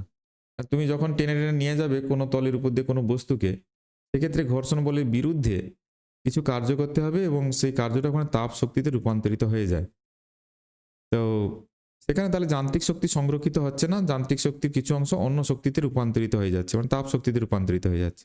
শক্তি নষ্ট হয় না ঠিকই, কিন্তু যান্ত্রিক শক্তি সংরক্ষিত আছে কি নেই তার ভিত্তিতে সংরক্ষী আর অসংরক্ষী বলের আমরা বিচার করছি। তাহলে অসংরক্ষী বল কোনগুলো? তাহলে এই ঘর্ষণ বল, সান্দ্র বল, এগুলো হচ্ছে অসংরক্ষী বল। এর দ্বারা কৃতকার্যটা তাহলে অন্য শক্তিতে রূপান্তরিত হয়ে যায়।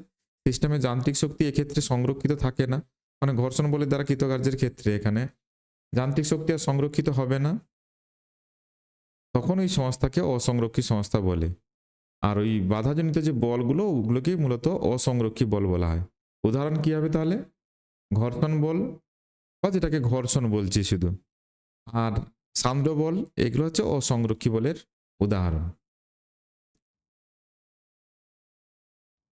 এখানে গুরুত্বপূর্ণ যে নীতি, এটা হচ্ছে কার্যশক্তি নীতি। এটা পরীক্ষার পারপাসেও, মানে এমসিকিউ সলিউশনের ক্ষেত্রেও খুব গুরুত্বপূর্ণ। এখান থেকে নানা রকম এমসিকিউ সলিউশন করতে হয়। যে সমস্ত বলের দ্বারা কৃতকার্য, সমস্ত বল মানে সংরক্ষী বল, অসংরক্ষী বল, সব বলের দ্বারা কৃতকার্য, যে কোনো বলের ক্ষেত্রে কৃতকার্য ডব্লিউ, সেটা বস্তুর গতিশক্তির পরিবর্তনের সঙ্গে সমান হয়। তাহলে গতিশক্তি মানে কি? Half M V square, half M U square. প্রাথমিক গতিশক্তি ছিল হাফ এম ইউ স্কোয়ার, পরের গতিশক্তি হলো হাফ এম ভি স্কোয়ার। তাহলে কেন হলো এই গতিশক্তির পরিবর্তন? তুমি নিশ্চয়ই বস্তুটির উপরে কোনো কার্য করেছো, তো সেই কার্যটা সেটা সংরক্ষী বলের দ্বারা হতে পারে, অসংরক্ষী বলের দ্বারা হতে পারে। সেই কার্যটাই বস্তুর গতিশক্তির পরিবর্তনের সমান হয়। এটাই হচ্ছে কার্যশক্তি নীতি বা কার্যশক্তি উপপাদ্য বলা হয়। তাহলে এই নীতি লাগানোর ক্ষেত্রে সংরক্ষী অসংরক্ষী কোনো দেখার দরকার নেই, সব ক্ষেত্রেই লাগে। সংরক্ষী এবং অসংরক্ষী বলের ক্ষেত্রে নীতি প্রযোজ্য। আর জড়ত্বীয় ও অজড়ত্বীয় নির্দেশতন্ত্রের ক্ষেত্রেও এটি কার্যকর হয়। আমরা নিউটনের সূত্রের ক্ষেত্রে জেনেছিলাম যে অজড়ত্বের নির্দেশতন্ত্রে নিউটনের সূত্র কার্যকর হয় না, কিন্তু কার্যশক্তি নীতি এখানে জড়ত্বীয় এবং অজড়ত্বীয় সব রকম নির্দেশতন্ত্রেই কার্যকর হয়। এই কথাটা মনে রাখতে হবে। তবে এই সূত্রটা এখানে বেশ গুরুত্বপূর্ণ এবং যা অনেকগুলো এমসিকিউ সলিউশনে তোমাকে সাহায্য করবে। ভালো করে দেখে রাখবে। কৃতকার্য এটা গতিশক্তির পরিবর্তনের সঙ্গে সমান হয়। আচ্ছা, এখানে দুটি বস্তুর স্থিতিস্থাপক সংঘর্ষ, এখানে সংঘর্ষের ব্যাপার আছে।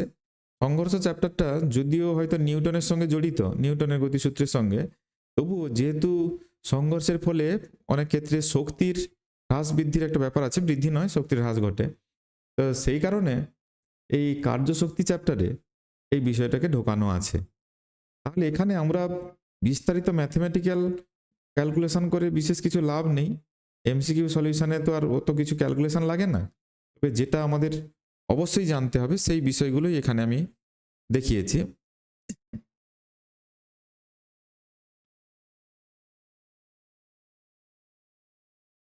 একই রেখায় গতিশীল দুটি বস্তু স্থিতিস্থাপক সংঘর্ষ। তাহলে দুটো বস্তু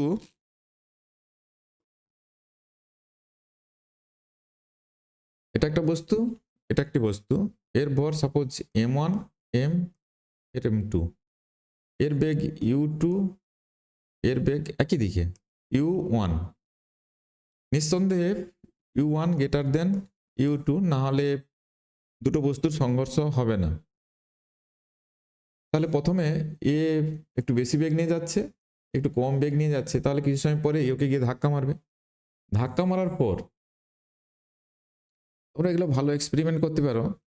তো দুজন বন্ধু সোজা রাস্তায় খুব সচেতনভাবে সাইকেল চালাচ্ছ, একজন আরেকজনের পেছনে যদি ইচ্ছাকৃতভাবে সোজা গিয়ে ধাক্কা মারো, তাহলে খেয়াল করে দেখবে তাহলে যে বন্ধু পেছন থেকে গিয়ে ধাক্কা মারছে তার বেগটা অবশ্যই এই সামনে যে বন্ধু আছে তার থেকে বেশি হতে হবে, এটা প্রথম শর্ত।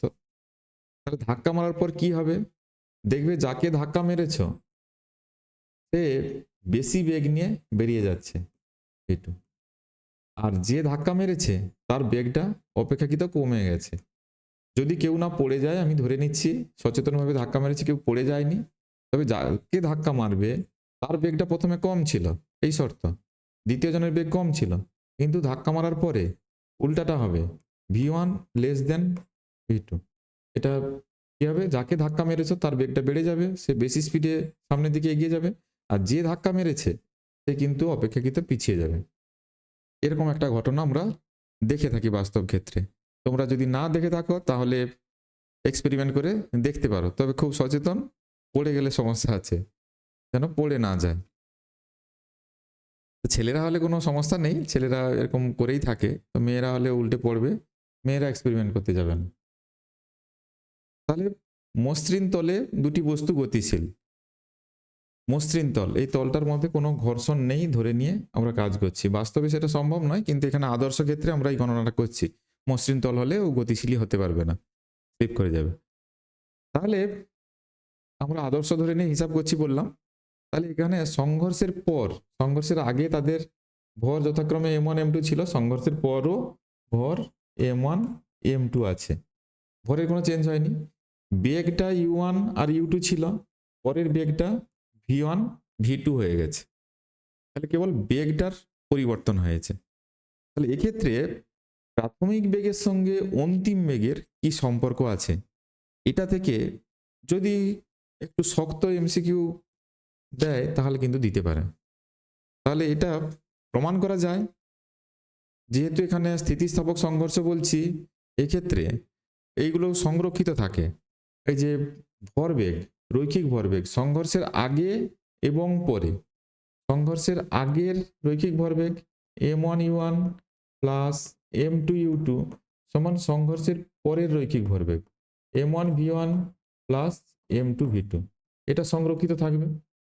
দ্বিতীয়ত গতিশক্তি, সংঘর্ষের আগের গতিশক্তি half m1 u1 square half m2 u2 square সমান সংঘর্ষের পরে গতিশক্তি v1 square plus half m2 v2 square, এগুলো সব সংরক্ষিত থাকে। তাহলে রৈখিক ভরবেগ সংরক্ষিত আছে পূর্ণ স্থিতিস্থাপক সংঘর্ষের ক্ষেত্রে, আর গতিশক্তি, রৈখিক গতিশক্তিও সংরক্ষিত আছে। এগুলো খুব ইম্পর্ট্যান্ট কথাবার্তা, ভালো করে মার্ক করে রাখবে। এটা আমি এক্ষেত্রে ভরবেগ সংরক্ষিত আছে, এক্ষেত্রে গতিশক্তি সংরক্ষিত আছে, মানে গতিশক্তির হ্রাস শূন্য হয়েছে।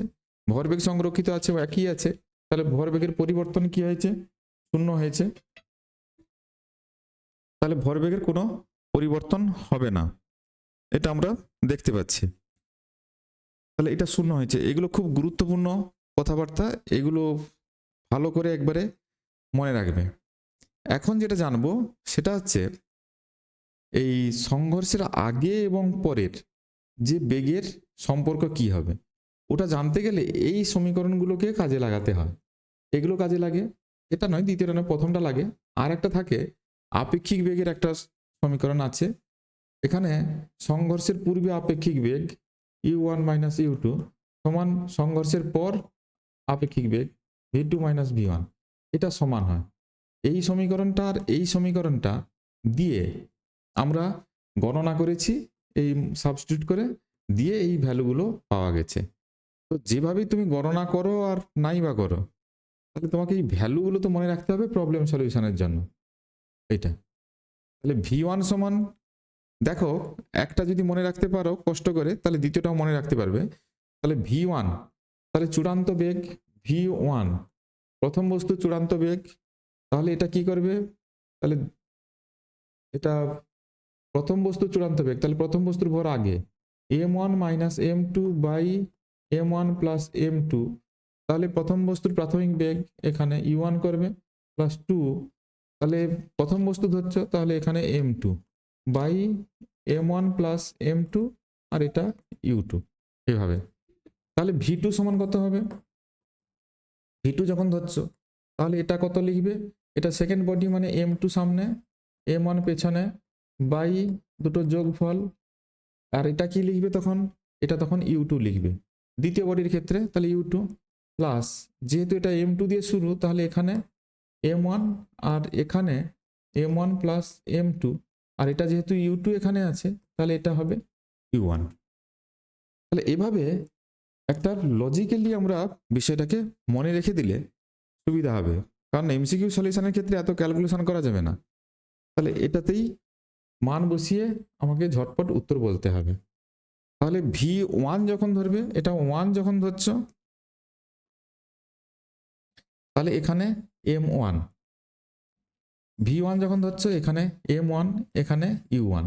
তাহলে এখানে m1 হলে এখানে তাহলে m2, আর এখানে u1 হলে এখানে বাকি যেটা পড়ে আছে u2। অনুরূপভাবে এটা যখন V2 ধরছো 2, তাহলে এখানে 2 দিয়ে শুরু, এটা 2 দিয়ে শুরু মানে এটাও 2 দিয়ে শুরু, এটা 2 দিয়ে শুরু, এটা যেহেতু 2 আছে, এটা 2 আছে, তাহলে এটা বাকিটা থাকবে 1 থাকবে, আর এটা 2 আছে মানে এটাও 1 থাকবে। এইভাবে মনে রেখে দেবে, তাহলে সুবিধা হবে। আর যদি কখনো, এগুলো স্পেশাল কেস, m1 সমান m2 হয়, এই বডি আর এই বডির ভর সমান হয়, তাহলে কি হবে, সংঘর্ষের পর, পূর্ণ স্থিতিস্থাপক সংঘর্ষের পর এরা বেগ বিনিময় করে নেবে। তার মানে কি হবে, এই যে বস্তুটা এ প্রথম জনের বেগ নেবে, আর এ কি করবে, ও এই যে দ্বিতীয় জন ছিল তার বেগটা নিয়ে নেবে। এই যে দেখো এখানে লেখা আছে মন্তব্যে,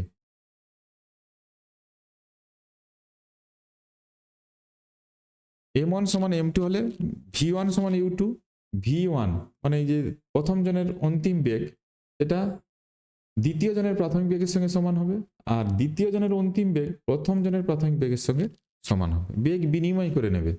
মন্তব্য এটাই, এটা থেকেও এমসিকিউ আসতে পারে, এমসিকিউ এগুলো সবগুলোই এমসিকিউর জন্য খুব ইম্পর্টেন্ট কথাবার্তা। তাহলে দুটো একই রকম বস্তুর মধ্যে স্থিতিস্থাপক সংঘর্ষ হলে বস্তু দুটি বেগ বিনিময় করে নেবে। আর কি হতে পারে, আংশিক স্থিতিস্থাপক সংঘর্ষ। আংশিক স্থিতিস্থাপক সংঘর্ষ, এক্ষেত্রে ভরবেগের কোনো পরিবর্তন হয় না, তবে গতিশক্তির পরিবর্তন হয়। ভরবেগের পরিবর্তন হয় না, মানে প্রাথমিক ভরবেগ অন্তিম ভরবেগ একই থাকে, কিন্তু গতিশক্তির পরিবর্তন হয়। এবং গতিশক্তির পরিবর্তন, এটা পারলে মনে রাখবে, পারলে মনে রাখবে, যাদের মেমোরি পাওয়ার ভালো আছে তারা মনে রাখতে পারবে, হয়তো তারা মনে রাখবে। খুব গুরুত্বপূর্ণ নয়, খুব কম সময়েই কাজে লাগে। এখানে ইটাও u1 u2 নিশ্চয়ই বুঝতে পারছো, প্রথম বস্তুর প্রাথমিক বেগ, দ্বিতীয় বস্তুর প্রাথমিক বেগ, আর ইটা হচ্ছে ওই সংঘর্ষ গুণাঙ্ক, বা ওই আমরা আসছি এরপরে ইর ব্যাপারে কথাবার্তা বলবো। আর পূর্ণ অস্থিতিস্থাপক সংঘর্ষের ক্ষেত্রে ভরবেগের পরিবর্তন এটাও 0, অর্থাৎ প্রাথমিক ভরবেগ অন্তিম ভরবেগ একই থাকে। আর এক্ষেত্রেও গতিশক্তির পরিবর্তনের হিসাবের একটা রাশিমালা আছে।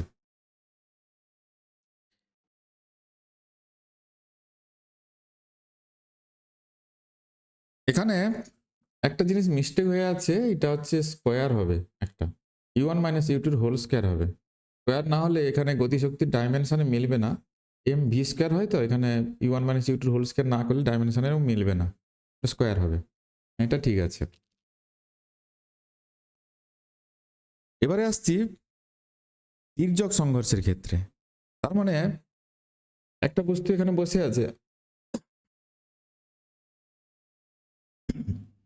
আর একটা বস্তু এরকম গিয়ে ওর পাশে গিয়ে ধাক্কা মারলো সোজা করে, তো এদের মধ্যে একটা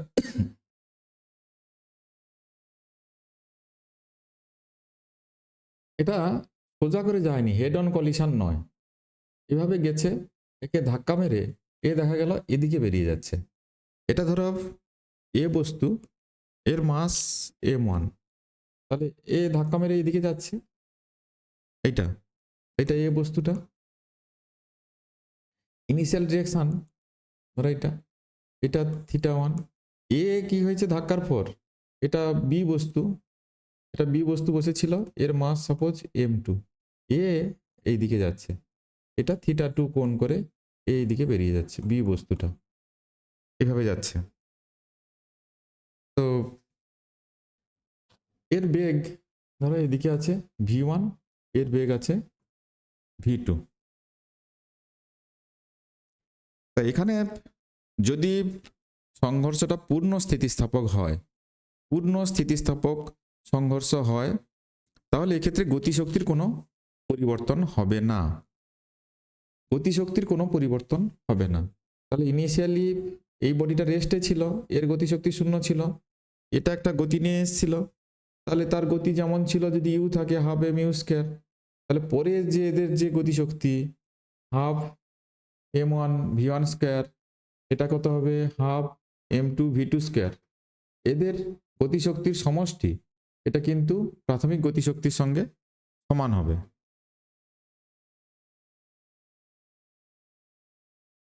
এখানে আর একটা গুরুত্বপূর্ণ বিষয়, সেটা হচ্ছে দুটো বস্তুর ভর যদি সমান হয়, মানে m1 সমান m2 হয়, তাহলে এই পূর্ণ স্থিতিস্থাপক সংঘর্ষের ক্ষেত্রে বস্তু দুটো যে যাচ্ছে, দুটো দিকে যাচ্ছে, তাহলে θ1 আর θ2 সমষ্টি এটা 90 ডিগ্রি হবে, এটাও প্রমাণ করা যায়, কিন্তু আমার প্রমাণ তো এখানে প্রয়োজন হবে না, তাহলে এই ভ্যালুটা মনে রাখতে হবে।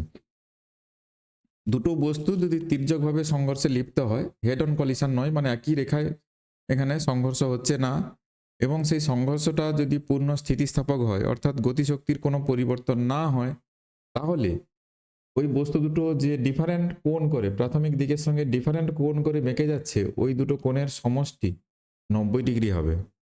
এমসিকিউর জন্য গুরুত্বপূর্ণ বিষয়, এটা মনে রাখতে হবে। নেক্সট সংঘাত গুণাঙ্ক বা সংঘর্ষ গুণাঙ্ক। তাহলে একটা বস্তু ধরো উপর থেকে পড়ছে নিচের দিকে, তাহলে ওই বস্তুটি মেঝেতে পড়ার পর ধাক্কা খেয়ে আবার উপরের দিকে উঠবে, তাহলে এক্ষেত্রে সংঘর্ষের আগে এই মেঝের সঙ্গে, এখানে প্রথম বস্তু হচ্ছে এটা, এর ভর m1, দ্বিতীয় বস্তু এক্ষেত্রে এটা মেঝেটা, এটা দ্বিতীয় বস্তু, এর ভর হচ্ছে m2, আর অন্যান্য বস্তুর ক্ষেত্রে আমি দেখিয়েছিলাম এটা m1, এটার ভর m2, এর বেগ u1, এর বেগ u2, এদিকে যাচ্ছে, তাহলে u1 গ্রেটার দেন u2 ছিল, একই রেখায় গতিশীল।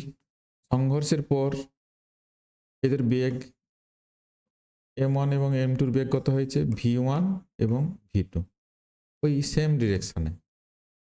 তাহলে এই দুটো ক্ষেত্র আমি দেখিয়েছি। তাহলে স্থিতিস্থাপক গুণাঙ্কের সংজ্ঞাটা কিভাবে দেব?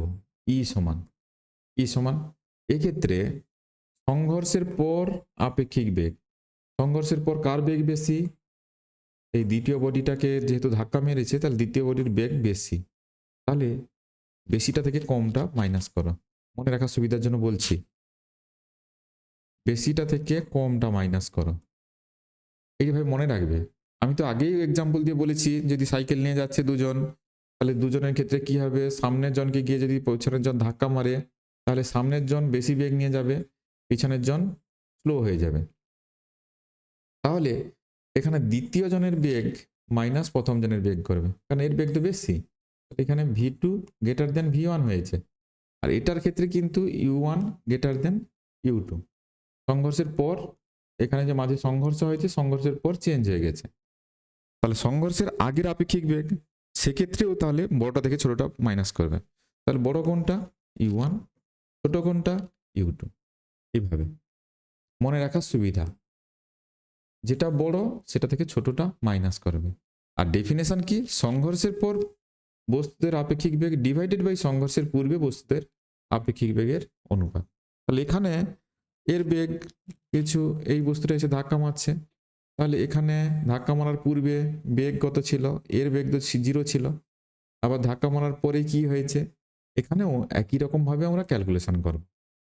দেখো আমি ওইটা ক্যালকুলেশনটা এখন করছি। তাহলে এক্ষেত্রে আমি এই ডেফিনেশনটা বলে রাখলাম, সংঘর্ষের পরে আপেক্ষিক বেগ ডিভাইডেড বাই সংঘর্ষের পূর্বে বস্তুদের আপেক্ষিক বেগের অনুপাতকে আমরা সংঘাত গুণাঙ্ক বা এখানে স্থিতিস্থাপক গুণাঙ্ক বা এই জাতীয় কিছু বলে থাকি।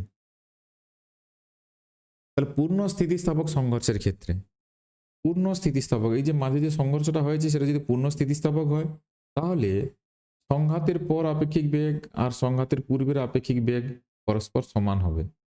সংঘাতের পরের আপেক্ষিক বেগ আর পূর্বের আপেক্ষিক বেগ পরস্পর সমান হবে পূর্ণ স্থিতিস্থাপক সংঘর্ষের ক্ষেত্রে। তার মানে ইর ভ্যালু 1 হবে, ইর ভ্যালুটা 1 হবে, এটা এটা দেখতে পাচ্ছ। আর যদি আংশিক স্থিতিস্থাপক হয় সেক্ষেত্রে ইর ভ্যালুটা 1-এর থেকে কম, 0-এর থেকে বেশি। বাস্তবে এটাই বেশি হয়। এটা হচ্ছে আদর্শ ক্ষেত্র, এটা আদর্শ ক্ষেত্র, এটা বাস্তব, এটা বাস্তব। আর পূর্ণ অস্থিতিস্থাপক সংঘর্ষ কোনটা? দুটো বস্তু যদি সংঘর্ষের পর জুড়ে যায়, একসঙ্গে জুড়ে যায়, গতিশীল হয়, সেক্ষেত্রে অর্থাৎ একটা গাড়ি যাচ্ছে, তো তুমি পিছন থেকে কিছু কাদা ছুড়লে গাড়িতে, তাহলে কাদাটা যেটা ছুড়লে সেটা এসে গাড়িতে টাচ করে থেকে গেল। তাহলে সংঘর্ষের পর এই যে দুটো বস্তু যে সংঘর্ষ হয়েছে, সংঘর্ষের পর তাদের কোনো আপেক্ষিক বেগ থাকবে না। অর্থাৎ v2 মাইনাস v1 যেটা করছো, এই দুটো তো সমান হয়ে গেছে, তাহলে আপেক্ষিক বেগ থাকবে না, অর্থাৎ ই সমান 0 হবে। এই ধরনের সংঘর্ষকে আমরা অস্থিতিস্থাপক সংঘর্ষ বলে থাকি।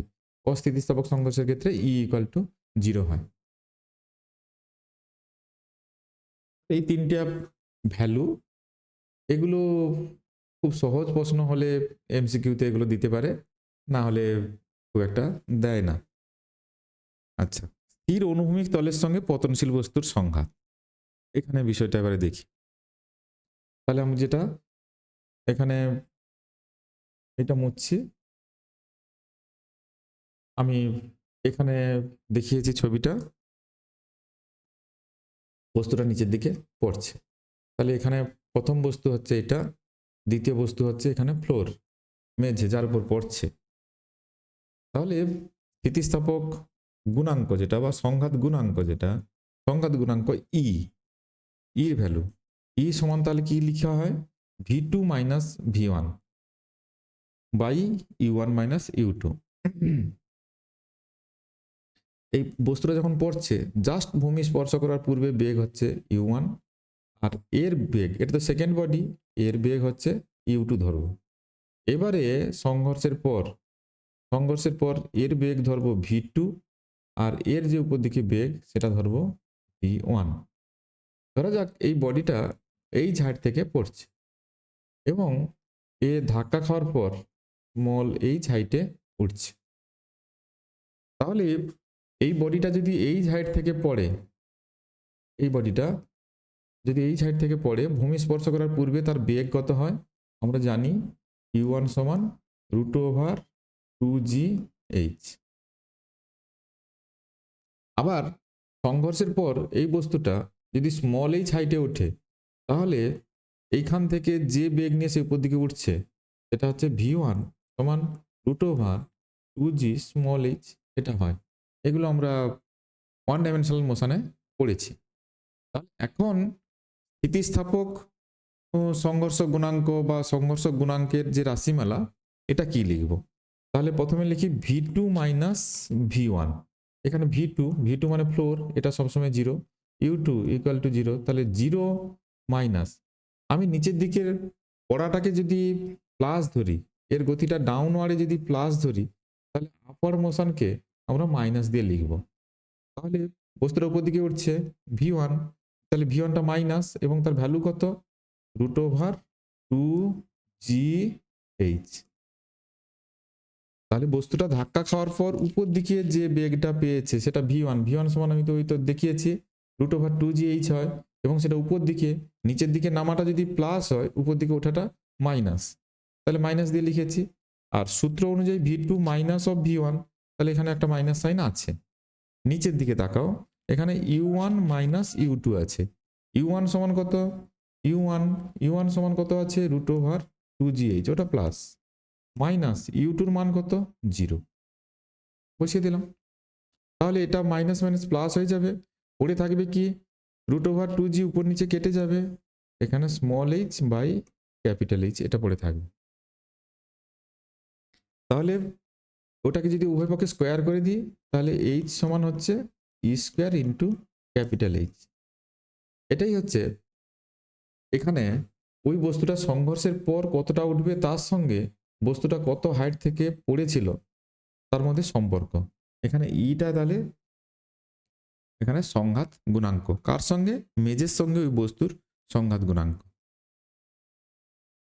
এখান থেকে কিরকম প্রশ্ন আসতে পারে? অনুভূমিক তল কর্তৃক বস্তুতে প্রযুক্ত বলের ঘাত।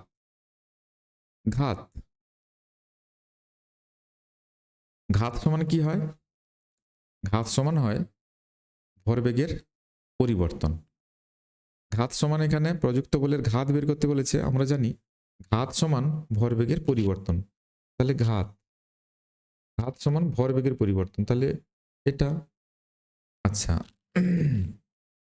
ভর ইন্টু বেগের পরিবর্তন, ভর তার পরিবর্তন হয়নি এখানে, তাহলে বেগ পরিবর্তন হয়েছে। তাহলে বেগের পরিবর্তন বলতে প্রথমে বেগ কত ছিল? u1, পরের বেগ কত হয়েছে? v1। এটা হচ্ছে আমি যদি ধরে নিই, আচ্ছা হোক, প্রথমে লিখি v1, তাহলে সমান কি লিখব? m, u1 এর মান কত? রুট ওভার 2gh মাইনাস, এইখানে আমার একই কথা, এটা তো u1টা ডাউনওয়ার্ড, v1 আপওয়ার্ড, তাহলে এর সাইনে মাইনাস রুট ওভার 2gh লিখব, 2gh। তাহলে এটা কি হবে? m into root over 2gh plus, এটা একটা ই বেরিয়ে আসবে, কারণ h সমান, h এর মানটা যদি বসিয়ে দিই এখানে, root over 2g into E square capital H, তাহলে এটা কমন কি যাবে? Root m into root over 2gh যদি কমন যায়, তাহলে এটা পড়ে থাকবে 1 প্লাস ই, এটা থাকবে। এই যে প্রমাণ করা আছে এখানে, দেখতে পাচ্ছ এটা। আচ্ছা, থামার আগে বস্তুটি মোট অতিক্রান্ত দূরত্ব, বস্তুর মোট অতিক্রান্ত দূরত্ব, এখানে এই বিষয়টা আবার কি?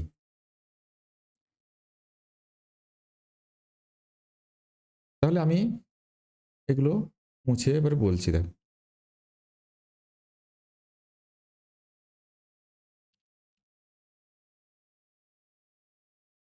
তাহলে বস্তুটা যখন এখান থেকে পড়েছে, ধাক্কা খেয়ে কিছুটা উঠবে, আবার কিছুটা পড়বে, যদিও একটা একই রেখায় হবে, আমি বোঝানোর জন্য সাইডে রেখাগুলো টানছি।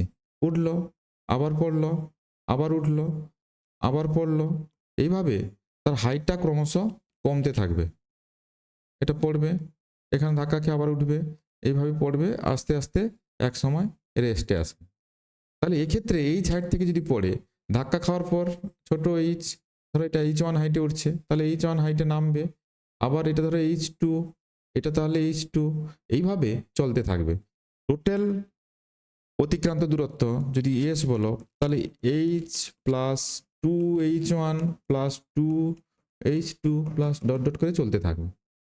আমরা এগুলো তো দেখেই নিচ্ছি, এটা হবে 2h1 সমান কি হয়? E square into h plus 2h2 মানে টু দি পাওয়ার 4h। এইভাবে যদি যোগ করতে থাকো, যে রেজাল্টটা পাওয়া যাবে সেটা মনে রেখে দেবে, 1 plus E square by 1 minus E square into capital H, এই ভ্যালুটা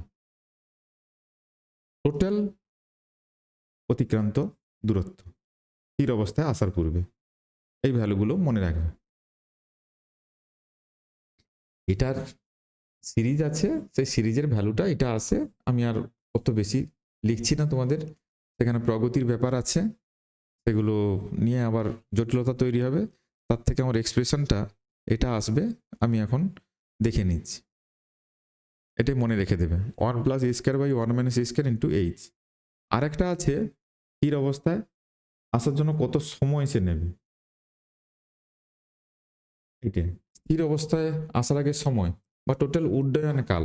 উড্ডয়নকাল মানে ওই যে উঠানামা করছে, ও তো বায়ুতে ভেসে আছে বেশিরভাগ সময়টা, ধাক্কা খাচ্ছে খুব কম সময়, তাহলে কত সময় পরে স্থির অবস্থায় আসবে, এটা টোটাল টাইম ইকুয়াল টু, সেটা ছিল কি 1, এখানে মনে রাখার সুবিধার জন্য বলি, এটা 1 প্লাস ই স্কোয়ার ছিল, E square by 1 minus E square into H ছিল।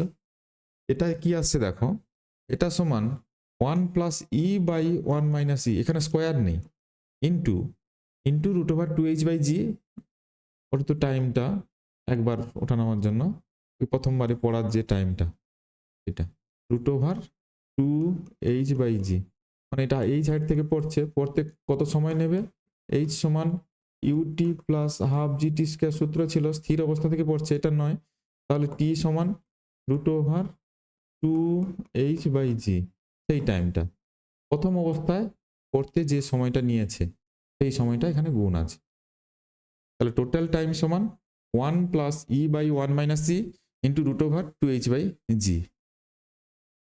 আরেকটা আছে সংঘাতে বস্তুর গতিশক্তির হ্রাস, তাহলে প্রথমবার সংঘাতের সময় বস্তুর গতিশক্তির হ্রাস কত হয়েছে, তাহলে বস্তু যখন এই রকম হাইট থেকে মেঝেতে পড়ছিল,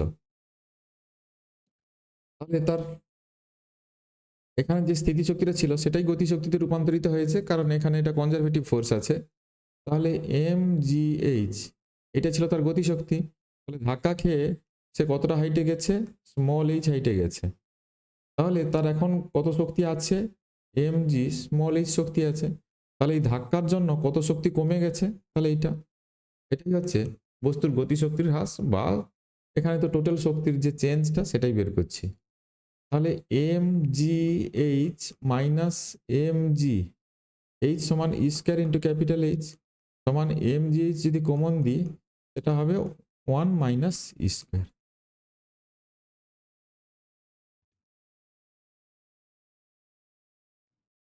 এটা হচ্ছে স্থিতিশক্তির হ্রাস। তোমাদের এখানে কতগুলো রিলেশন অনেক সময় কাজে লাগে, জুল আর্গের মধ্যে সম্পর্ক, হর্স পাওয়ার তো বলেই দিয়েছি, 1 হর্স পাওয়ার 746 ওয়াট, মেগাওয়াট মানে 10 to the power 6 watt, kilowatt মানে 10 টু দি পাওয়ার 3 ওয়াট, আর 1 জুল সমান 10 টু দি পাওয়ার 7 আর্গ। আর একটা বিষয় লাস্টে বলবো, এটা থেকে প্রায় এমসিকিউ থাকে, খুব ইম্পর্ট্যান্ট বিষয়, উলম্ব বৃত্তপথে বস্তুর গতি। অর্থাৎ কল্পনা করো একটা কোনো ছোট ওই বস্তুকে তুমি একটা সুতোয় বেঁধে দিয়েছো, দিয়ে ওই সুতোটার একটা প্রান্ত হাতের আঙ্গুলে জড়িয়ে ওটাকে উলম্ব বৃত্তপথে ঘোরাচ্ছ, মানে উপর নিচে ঘোরাচ্ছ, পাশাপাশি না, ওই চক্রের মতো নয়, এটা উলম্ব বৃত্তপথে ঘোরানো হচ্ছে, এইভাবে এইভাবে এইভাবে ঘোরানো হচ্ছে, এইভাবে ঘোরানো হচ্ছে। আমি এটা সেন্টার ধরে নিচ্ছি, এখানে 3টা অবস্থান বলেছি, এ অবস্থান, ধরো এই পারপেন্ডিকুলার মানে এটার পারপেন্ডিকুলার এটা অবস্থান, এটা হরাইজন্টাল পজিশন, এটা ডাউনওয়ার্ডে, এটা আপের পজিশন, তাহলে এ বি আর সি 3টা পজিশন বলছি। তো এর যে থিওরি আছে, টান আছে, এটা আছে, আমরা ক্যালকুলেট করেছি, তবে এখানে ঘোরার কতগুলি শর্ত আমাদের মনে রেখে দিলে তাহলে কিন্তু এর থেকে যে কোনো ধরনের প্রবলেম থাকলে সলিউশন সহজেই করে নিতে পারবে কোনো ক্যালকুলেশন ছাড়া।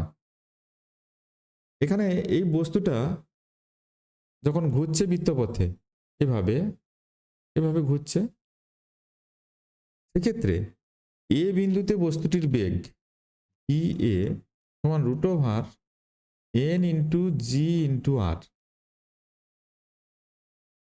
আর ভিবি এনটা সম্পর্কে আমি বলছি, এন এর পার্টিকুলার, এনটা তো কনস্ট্যান্ট রাশি, ওর নির্দিষ্ট মান থাকলে কতটা ঘুরবে না ঘুরবে আমি বলছি, ভিবি সমান এভাবে মনে রাখবে, N minus two G R VC সমান root over N minus four G R. যদি এন এর ভ্যালু 5-এর থেকে বড় হয়, N greater than equal to 5 বা 5-এর থেকে বড় হলে, তাহলে এই বস্তুটা বৃত্তপথে ঘূর্ণন সম্পন্ন করবে। এন এর ভ্যালু যদি 5-এর থেকে কম হয়ে যায়, তাহলে বস্তু বৃত্তপথে ঘূর্ণন সম্পন্ন করতে পারবে না। যদি এই এন এর ভ্যালু এন লেস দেন 2 হয়, লেস দেন ইকুয়াল টু 2 হয়, তাহলে বস্তুটা এই পর্যন্ত যেতে পারবে, মানে এ থেকে বি অবস্থান পর্যন্ত যাবে, আবার ঘুরে এ দিকে চলে যাবে। এইভাবে সরল দোল গতিতে সে ঘুরতে থাকবে। যদি এটা হয় N less than equal two 2, আর যদি এটা 2 থেকে 5-এর মধ্যে হয়, তাহলে এখান থেকে এখানে যাবে, কিন্তু পুরো বৃত্তটা ঘুরতে পারবে না, আবার ফিরে চলে আসবে। এইভাবে চলবে, এইভাবে। এই তাহলে 3টা শর্ত মনে রেখে দিলে কাজ মিটে যাবে। তাহলে N greater than equal to 5 হলে কমপ্লিট ভার্টিক্যাল যে সার্কেল আছে কমপ্লিট করে নেবে। আর তার থেকে 2-এর থেকে যদি কম হয় বা 2-এর সমান হয়, তাহলে এই পারপেন্ডিকুলার এই পর্যন্ত যাবে। আর তার থেকে যদি বেশি হয়, মানে 2 থেকে 5-এর মধ্যে যদি হয়, তাহলে এন এর ভ্যালু তাহলে এতটা যাবে, কিন্তু পুরো বৃত্ত কমপ্লিট করবে না, আবার ফিরে এসে এদিকে যাবে। এইভাবে চলতে থাকবে। এই 3টা শর্ত অবশ্যই মাথায় রাখলে এই ভার্টিক্যাল সার্কুলার মোশন থেকে যে কোনো ধরনের প্রবলেম সলিউশন করতে পারবে। তাহলে একসঙ্গে একই ক্লাসে আমি এই চ্যাপ্টারের সবগুলো সূত্র এবং ধারণা সংক্ষেপে বললাম, যা তোমাদের এমসিকিউ সলিউশন করতে অনেকখানি সাহায্য করবে। এগুলো ভালো করে বিষয়গুলো আগে বুঝবে, তারপরে এমসিকিউ সলিউশন করতে লাগবে। আমি নেক্সট ক্লাসে এমসিকিউ সলিউশন করাবো, তবে এগুলো ভালো করে না বুঝলে সেগুলো করতে অনেক অসুবিধা হবে। বাকি চ্যাপ্টারগুলির এরকম সামারি এবং সংক্ষিপ্ত আলোচনাতে সব কিছুর আলোচনা যদি পেতে চাও, তাহলে চ্যানেলটিকে সাবস্ক্রাইব করে রাখবে, তাহলে দ্রুত ওই আলোচনাগুলি তোমার কাছে পৌঁছাবে। আর এটাকে মানে এই ক্লাসের প্রত্যেকটি বিষয়কে যদি খাতায় সুন্দরভাবে নোট করো, তাহলে প্রবলেম সলিউশন করতে তোমাদের অনেক সুবিধা হবে।